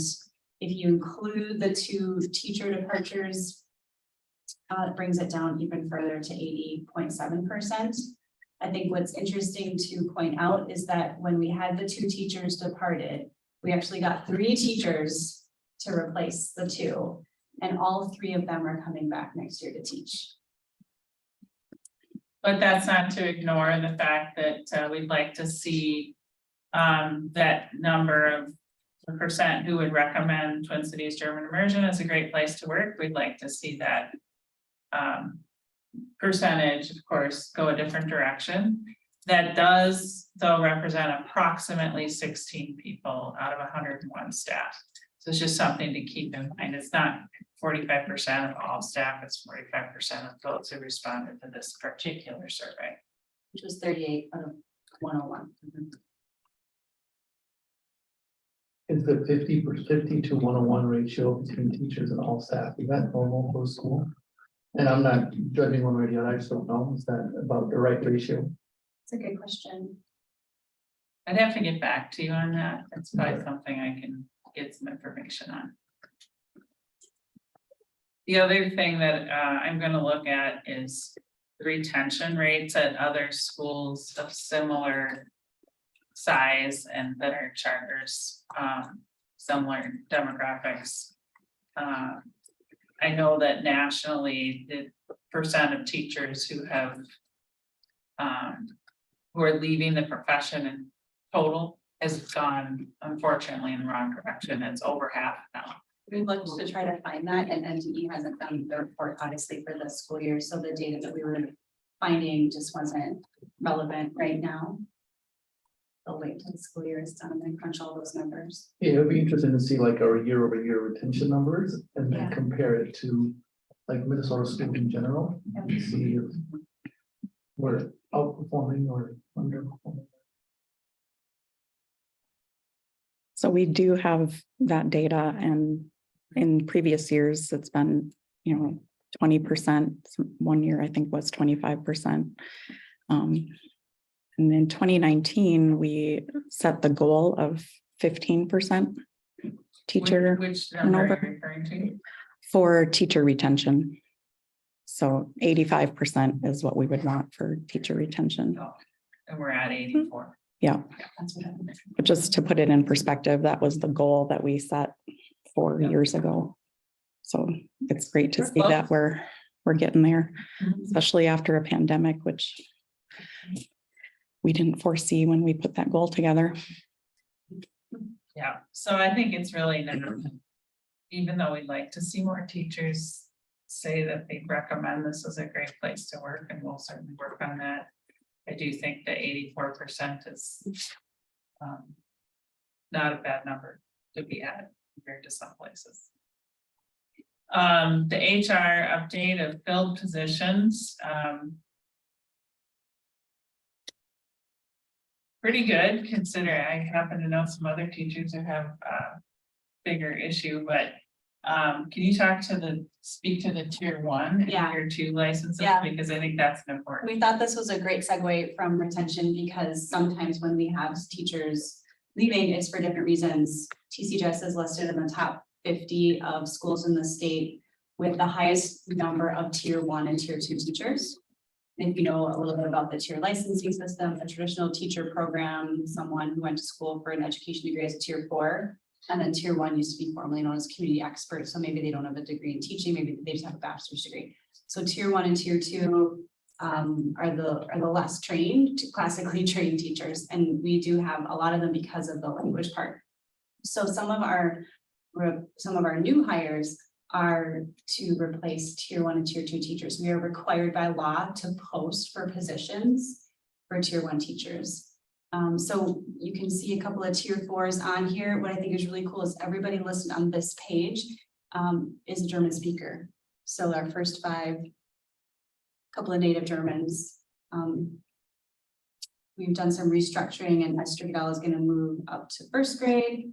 And we are still looking for a kindergarten teacher. We're putting together a really strong 1st grade team with Esther Goodell, Leonie Manos, and Anka Krug to give our first graders a really good moving rotation. Next slide, Julia. We brought Courtney Beckman back, who took over in our kindergarten spot. Dr. Alvarez is happy about that. She's gonna be doing third grade English. Ginger Sanford, who was our third grade teacher, is moving to Access. She has not left. She's just finding some joy in literacy intervention. She's really skilled at it. So she's going to be teaching English for us. Super excited to announce that we have native Austrian, where's Director Eberhard? Another native Austrian on staff, and 2 native German speakers doing art or doing sport this year, which is great. We love when we can bring German into the specialists. We're adding another German specialist in art, replacing Esther Kaiser, who was here for a year to experience what teaching was like in the United States and is going back. That was always the plan, right? Her plan was never to stay forever. Dean of Students, we're really happy to announce Catherine Radke as our new Dean of Students. Her K-12 principal license is in process. And I don't know if she's fluent, but she does have an Austrian passport and has lived in Austria and is a German speaker, for sure.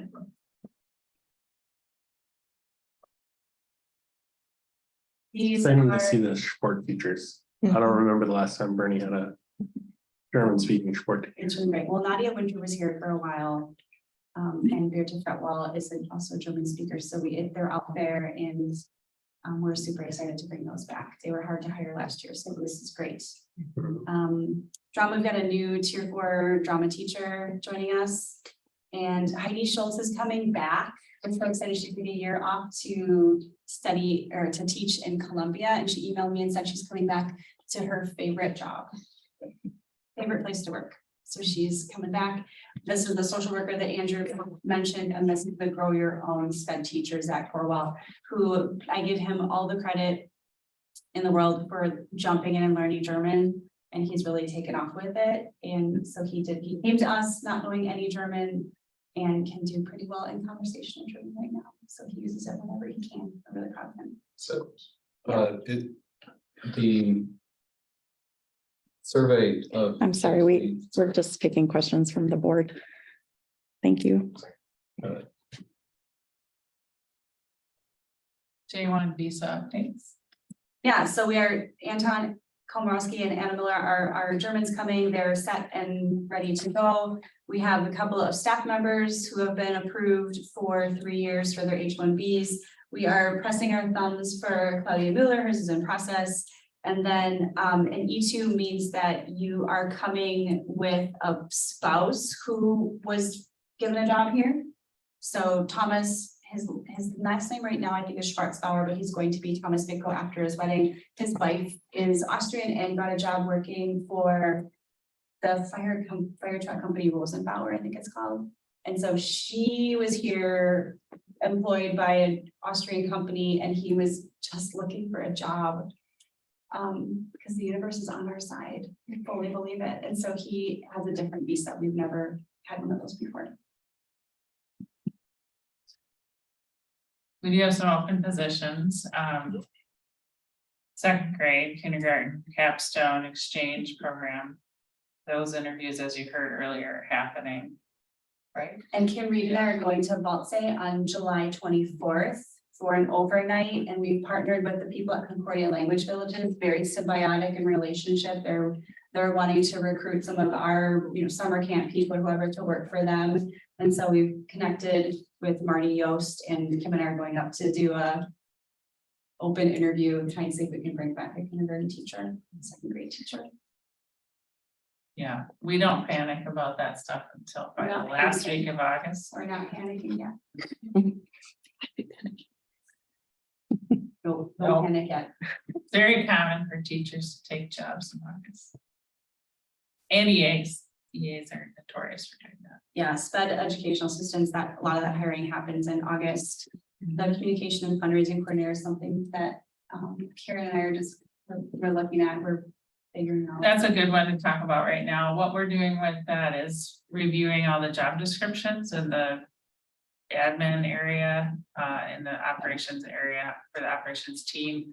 There's been a lot of exchanging and trade-offs that were appropriate for when they were going through the last couple of years, but they all are saying, yeah, we need to kind of sit down and make sure all the job descriptions match what their title is and what they do. And we're gonna do that in July. And I think out of that will come our approach to the communication and fundraising coordinator. So hopefully that'll be ready for you by August. I do not think we are hiring another SPED teacher right now. Zach was the hire, and then foodists, we are aware that breakfast is going to impact our food service, so just stay tuned. The state hasn't decided what reimbursement rate is yet. Alex Weeding, our food service coordinator, is off for July, so those are August decisions. Yeah, maybe, so, regarding, adding breakfast to food service. Yeah. You know, TCGIS has 4% of students who qualify for, Free and reduced lunch. right? And in that environment, I don't know, is there something that So shows? it's breakfast for everybody. It's not just for free and reduced. And so it's a much larger endeavor than if we were just getting breakfast for 10 kids. So there's potentially a lot of operational work that needs to be done on that. The state is also very specific about what the items are and where the food needs to be eaten. So, but my question was, given that environment, Mhm. is TCGIS a good place to have breakfast? We have to. Don't we we have have to to do be- breakfast to do the free lunch. I think we have to.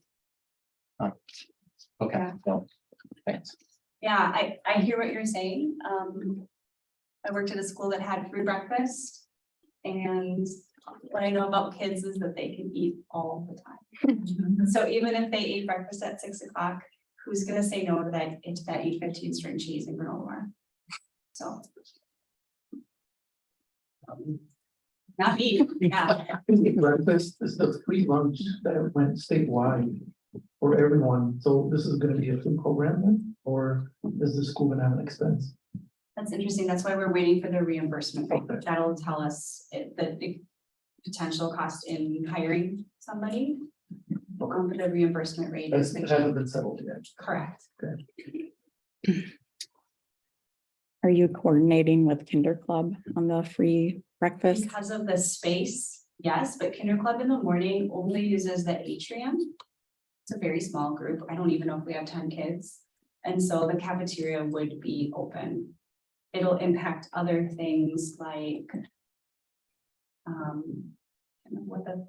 there might be some other impacts, but I think Kinder Club will be okay. Well, I was wondering if we might actually increase enrollment in Kinder Club if breakfast is available during that time. Mhm. Yeah, it's possible that breakfast can operate the same way that the after-school snack does, is with the Kinder Club folks. helping them. Is the expectation doors will still, I know we're getting into the weeds here, but doors will still open at the same time, even with breakfast? Okay. More to come. Sorry. Great question. You got a lot of time. Some of that depends on supervision schedules and coordinating and Unions. what the reimbursement rate is It's also going to our be. CBA. Yeah, so. Unions. Yeah. The CBA and drop offs. The CBA dictates our teacher report time and our supervision for teachers. But not for other staff.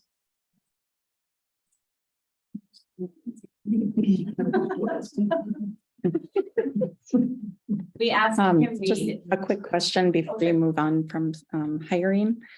I'm wondering if we have an in-house sub hired for next year. And if we do, could we possibly hire another one?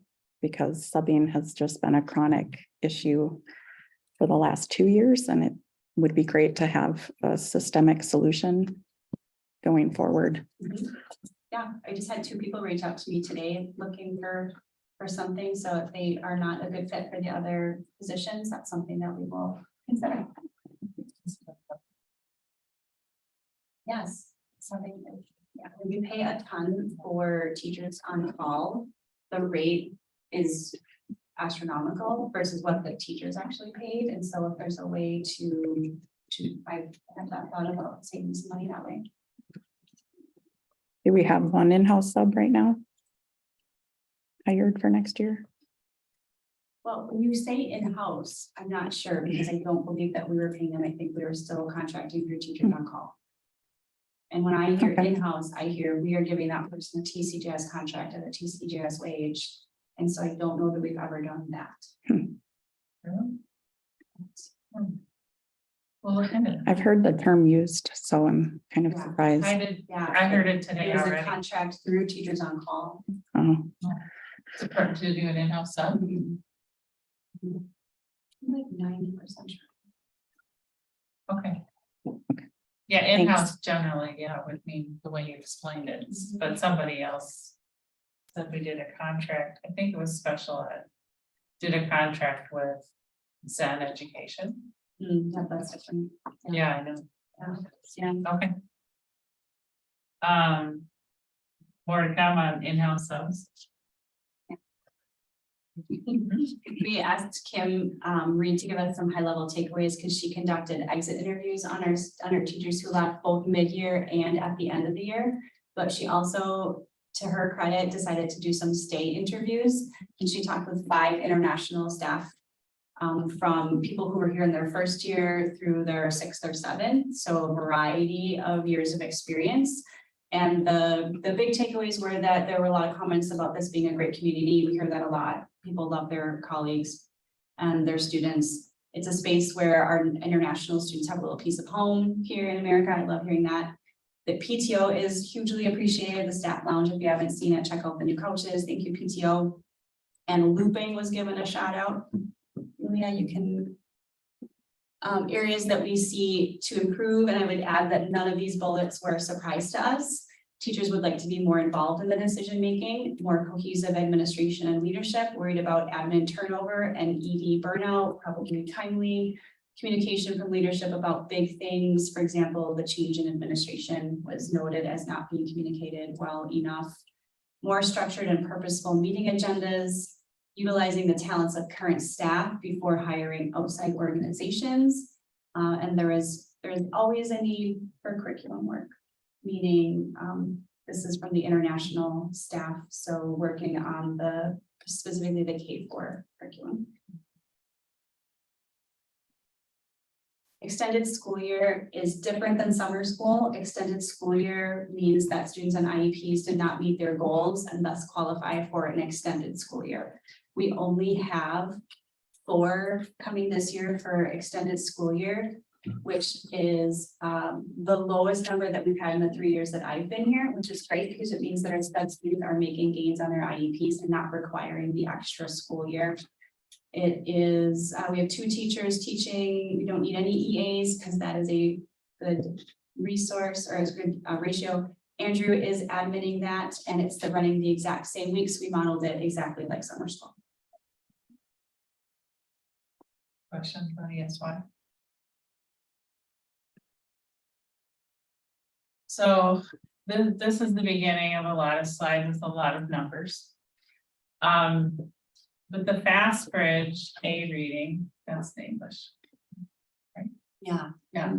So you're gonna see that they measure fall, winter, spring, and are able to kind of categorize the students by whether they're in the bottom 20% of the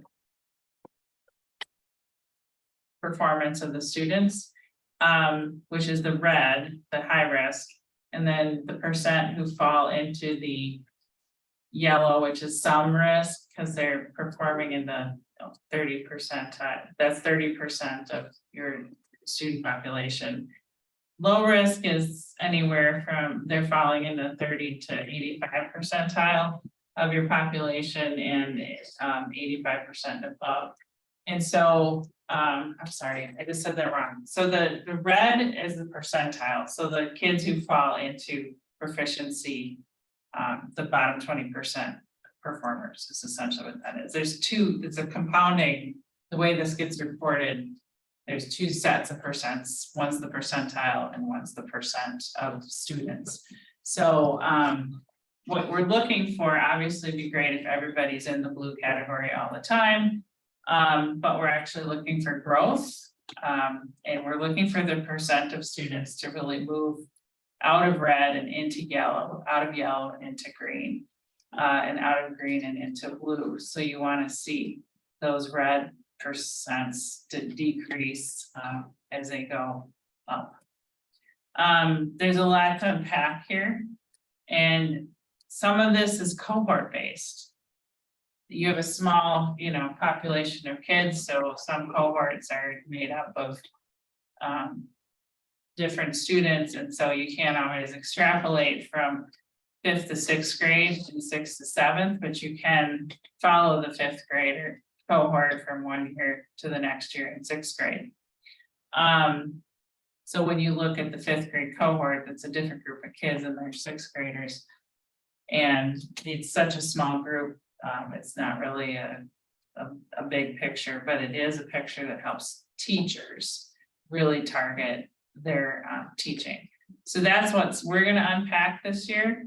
The education team is going to look at this. I'm going to help them look at it. I would say in addition to that, the teachers already have looked at those spring screening scores, and those are the kids that have been chosen for immediate fall interventions. So you'll see the ones in the some risk, probably like that 8%, you look at 8th grade, that 8%, those kids have been given interventionists and will start a cycle. It is likely, I guess 8th grade is not a good example because there's 0, but maybe those 4th graders at 4%, if that student is on an IEP, they're not going to do access interventions, but if they are not, then they would also roll into ADSIS. So we have already looked at these and divvied up our 20% for ADSIS. But one thing I want to say about the 0% in 8th grade is that some of the parent feedback that came back on some preliminary parent survey information, there was some frustration a little bit with, hey, my 3rd grader is not reading, as well as some of the peers in other schools, etc. That's their perception. Well, if you look at some of the data, you're going to be able to, and if we take time to promote some of this data, we're going to be able to get the story out there. It's not just a story, it's facts, it's data. The kids really do actually become quite proficient readers in English if you have almost 0% in the high risk category in 8th grade. And we followed some of these cohorts. There's other data that shows that growth is happening as well. They're even called it out in the authorizer quarter. Was it 3 or 4? I think it was the quarter 4 report. So I think it's this data can be used to tell a story. It's going to look different from peers in other schools because in immersion, that English fluency is going to come later. Going to come in 6th and 7th grade, and 3rd and 4th grade is going to look like a different picture compared to fluency in a non-converting school. So that's partially another way we're going to try to pull some tidbits and some nuggets out to do some communication about the growth that's happening. There's one particular statistic that Julie and I noted in the authorizer report today that we think probably should go on the front of the website, but it has to do with the amount of growth that students have experienced in their academic programming this year, which is evident in the data. Is this the same data as the Moy already presented to us? Correct. No, we saw the MCA embargoed data. She included this as well. We saw it too. Yeah. Okay. That's what. We do not have the MCA data, but the rest of it, let's see. Yeah, so we just wanted to let you know, this is what we'll be using to kind of unpack in July. So you probably already saw the German proficiency data. Yeah, the SOPA is the test that we give our 2nd graders. We'll let Julia catch up. Yeah, Keep going. 1 more, 2 more, right there. you go. Yeah. So if you look at 2023, 84% and 73% are, there's a marked loss from 2022 and certainly from prior to the pandemic. And so we were just discussing, you know, surmising why it's important to note that these were kindergartners during the pandemic. 1/3 of them were at home. And at this point in language learning, it's about comprehensible input and it's about how much you're hearing and how much it's about how much you're hearing. And some of them heard 1/3 less of the traditional kindergarten class. And so we're just really interested to see how those change and if we can catch up that gap. Well, they're hearing more and more and more. It's all about that input.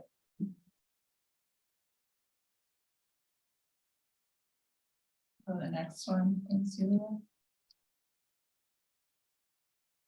I don't know if I gleaned anything from this one, high level. Oh, wait, no, I had something about 6th grade. This is a little bit of the same as the 2nd grade. Yeah, this lost some input. But if you keep going, the next slide, Julia, is the A2. It goes A1, A2, B1, B2. This is our 6th grade. And I talked to one of the assessors who was from the GII, a well-known name around here, knocked on my office and just said, hey, before I leave, I just have to tell you how so impressed I am with the 6th graders and all the testing that I did today.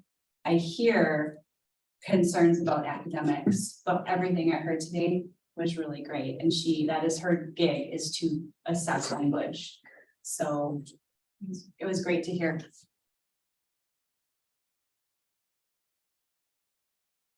You want to keep going to the DSD data? Director Alcatu had asked for a little anecdotal data from Central, and so I connected with Chuck Bublitz. Part of my gig is to keep that bridge to Central open. And so he sent me some data about the DSD2, which tests for B2 and C1 language proficiency on the international framework scale.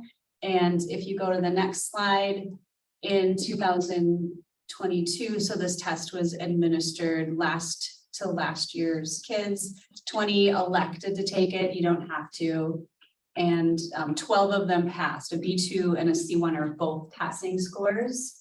The difference is you can do a little bit more with the C1. You can go right into a different program. And so they're at 65, 70% of their kids are passing the DSD2.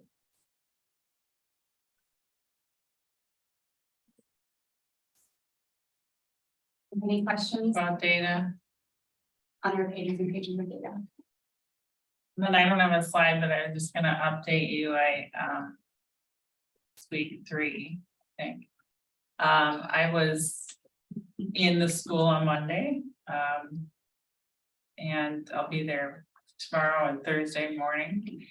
Mostly spending my time meeting the office and admin staff. Also got a tour. Looked at some spaces because we might have to do some space changes. That happens every summer.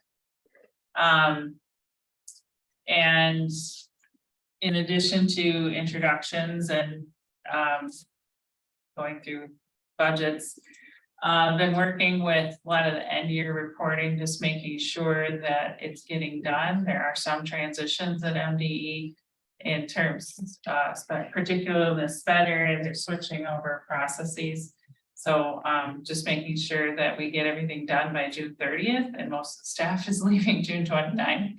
So we're just trying to, it's a lot of operational work this week, and I've just been trying to make sure all the I's are dotted and the T's are crossed, and Elizabeth has been very helpful with that as well. So that's what I spent this week doing. And then in July, not very many staff are here, but the few of us who are going to be focusing on what I said earlier with the job descriptions and aligning duties, and then matching those up with the plans for the August professional development. The other thing we'll probably do is build some systems so that the duties get reviewed every year, and the performance, the job descriptions can be reviewed annually so that everyone knows what their job description is. And I want to set up a system for that so that it's just there It's just part of what the organization does regardless of who comes in. So that's what we're doing. Sounds great. There's lots to do. Want to join us on June 30th for a toast to 2022-23? Mhm. Well, we're glad to have you on board. It's fun. So thank you. Good school. It's great. All right, next item on the agenda is board committee reports. I think let's go to governance and leadership development. Yeah. It's been a whirlwind year. I could tell, I don't need to say it again, but I felt like I've said it every month where it's just like, oh my gosh, we are just scraping by in terms of getting everything done. And unfortunately, we are not done. So there's the potential that I will host one last governance meeting in July just to get those last policies through in August when we reconvene as a board. All of the mandated ones are going to be approved after tonight, so we're good on that front. But in theory, obviously, we want to get everything reapproved every 3 years. So the 509 series has really taken over this year. And I, again, appreciate everyone that's worked on those because those were some big beasts. Yeah, and with that, I've got 4 policies to approve tonight. So I make a motion to approve policies 5091, 414. Sorry, just a second here. I lost them. 102 and 532. So 5091 is the early admissions. 102 is equal education. 414 is mandated reporting, and 532 is use of peace officers, which is pertaining to special education.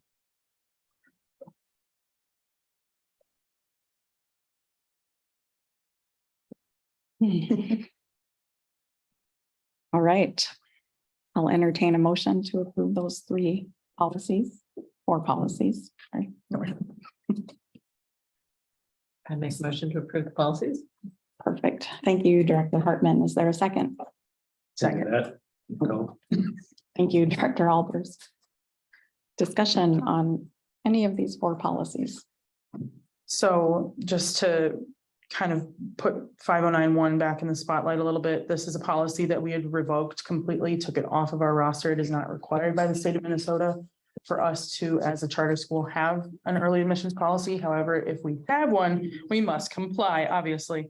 And so the problem that we were running into was how to make sure that we have all of those pieces really well thought out, and then also aligning with what MDE was kind of initially dinging us for last year.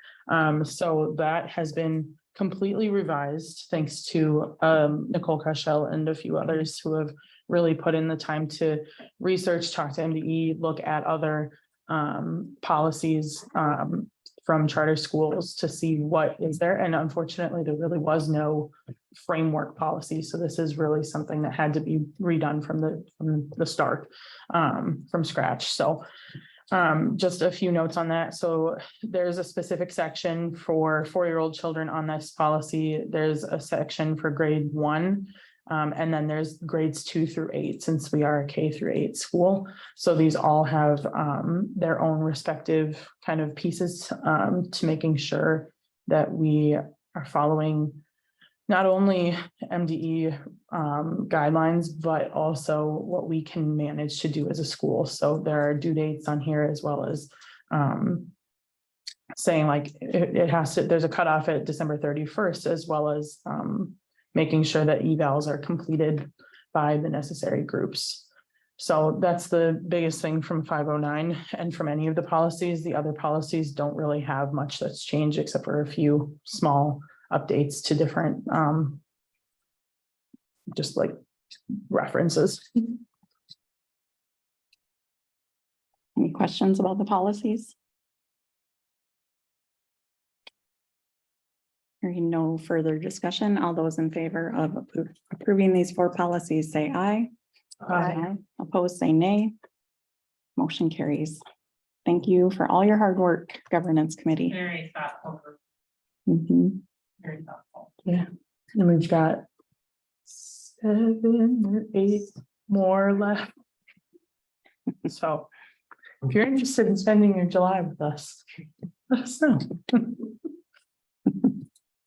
I couldn't do it alone, so thank you. And I look forward to working with Lori as she takes over. All right, I am sharing my screen. Let's see. I'd like to add an action to consider approving the director priorities that we discussed at the committee of the whole meeting. I modified number 1 slightly just to say the goal is to increase number of kindergarten applications to enroll up to 72 and or develop a waiting list.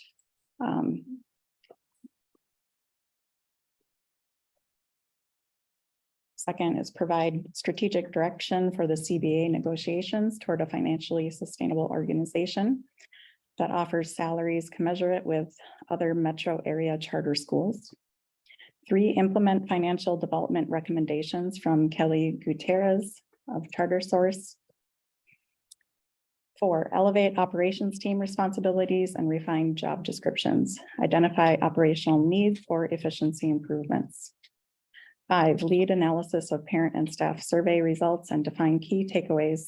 Guide the administrative team in implementing improvements. And 6, mentor the administrative team in summer projects and teacher workshop preparation. So I'll make a motion to approve these priorities for Executive Director Karen Klinsing. Is there a second? Second. Richard Bigger. Thank you, Director Hyde. Discussion? This is very thoughtful, Julie. Thanks. I think they're perfect for what we all want to see out of the year. So thanks for that. I agree. I think they're really well thought out. Great, thanks. All right, with no further discussion, all those in favor of approving these priorities, say aye. Aye. Opposed, say nay. Motion carries. All right, thank you. And lastly, we have our school year 24 board meeting dates that we need to approve as a board.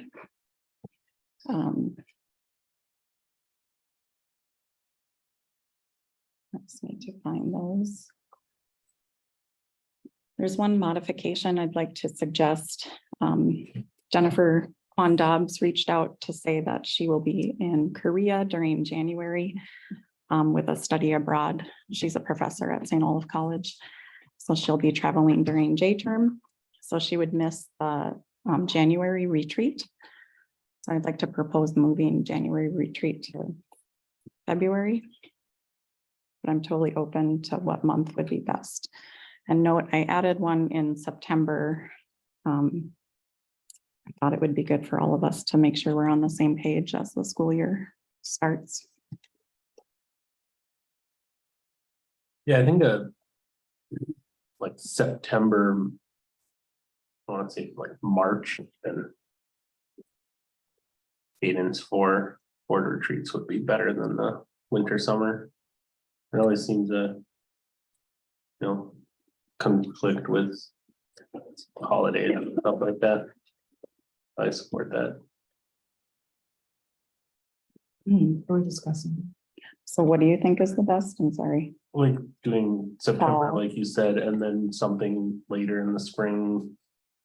Maybe not the end of the year, but more that way than winter. End of February. Yeah, end of February, March, just whatever doesn't interfere with spring break. I like the September idea anyways, just to get the new board members in, get them up to speed. So I picked Saturday, September 16th. Do you think that'll work for most of us? It works for me. I was gonna point out, I think that may be Rosh Hashanah. Hmm,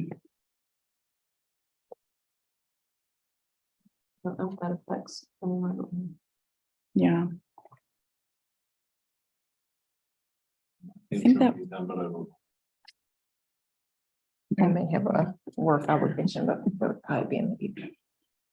We do have our capstone here at that time. I will say, I like having it before the school year, but I know that that's also chaotic for different reasons on the admin side, on board members kind of being offside, but teachers being ready to come back to, but I think the earlier, in some ways, the better, just so, you know, we're meeting the admin team and getting to know each other too in that regard. The one at White Bear Lake in August. that was in August, but that wasn't a retreat. It was just fun. That was dragon boating. Yeah, 'cause that I did saw not more of that. feel, that didn't feel like a burden to that busy time. Mhm.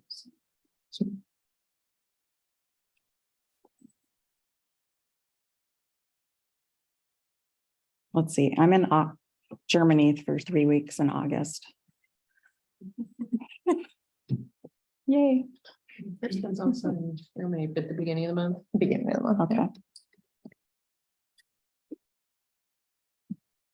Let's stick with the 16th and just pencil it in. We'll pencil it in. We can always change it if we need to. And then what's a good date in February?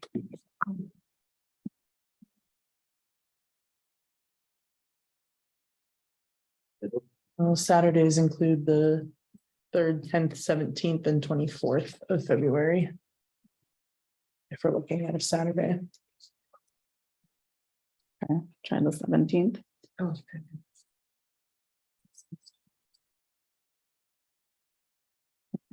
So we're keeping the September the 16th.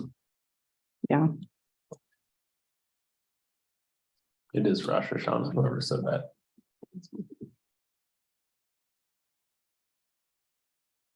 you want to make it the next Saturday? The Is capstone 24th? gone by then, Elizabeth? They're leaving that Sunday. Oh, no. I'm still here. On the 24th? That's okay. Yeah. that's Um, probably- Well, the 10th could work. Is that before they come? The 10th of September, that's a Sunday. Or the It's a 9th. Sunday. Yeah, the ninth. Oh, I'm on the wrong month. Sorry. I think the 9th Like would be is good. okay for capstone because they will be sick of us by then, they can do their own thing. They asked for that, so it's fine. The 24th is also Monday, so it would have to be 23rd. Yeah, I was on the wrong month. 9th or the 16th. I mean, does anybody on the board have an 8th grader that's gonna be impacted by capstone this year? No. I don't think so. I think just admin is busy. Oh, yeah. Let's do the 9th. Saturday. I think that's GA Oktoberfest if anything there. That's our location. There you go. So many good ideas. We could. That's the What after time does location. Oktoberfest start? Are you working there selling bratwurst? Not sure yet, Okay, might be, but I think normally it starts at 11. 11, yeah. okay. So we could We do a can go retreat after. until like 1 or 2 and then I'll go to Oktoberfest afterwards. Yeah. That's right. Perfect. Mine's also on Friday. Okay. So Saturday, September 9th is right? Yeah, so. And then committee of the whole meetings are also full board meetings. This is set for the 2nd Thursday of the month.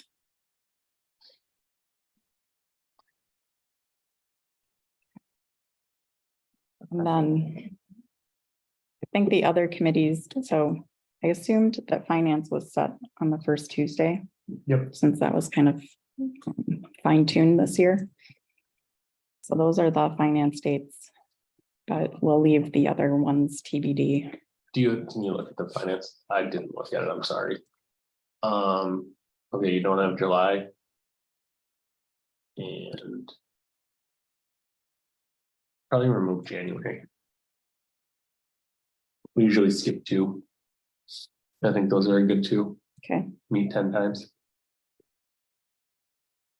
all right. I move to approve these board meeting dates for the school year 23-24.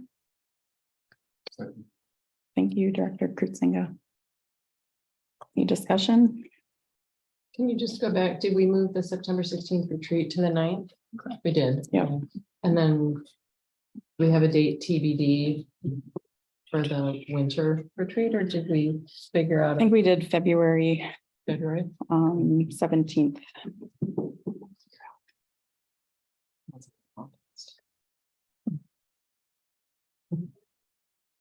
Is for you on the screen.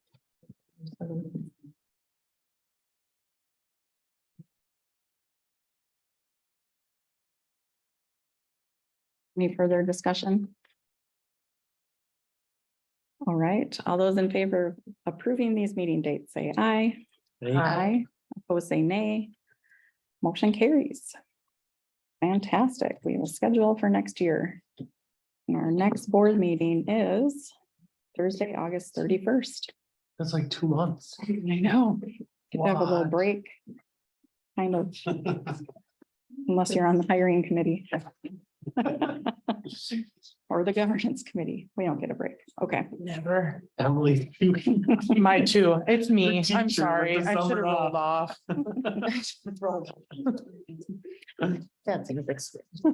Okay, with 2 minutes to spare, our meeting is adjourned.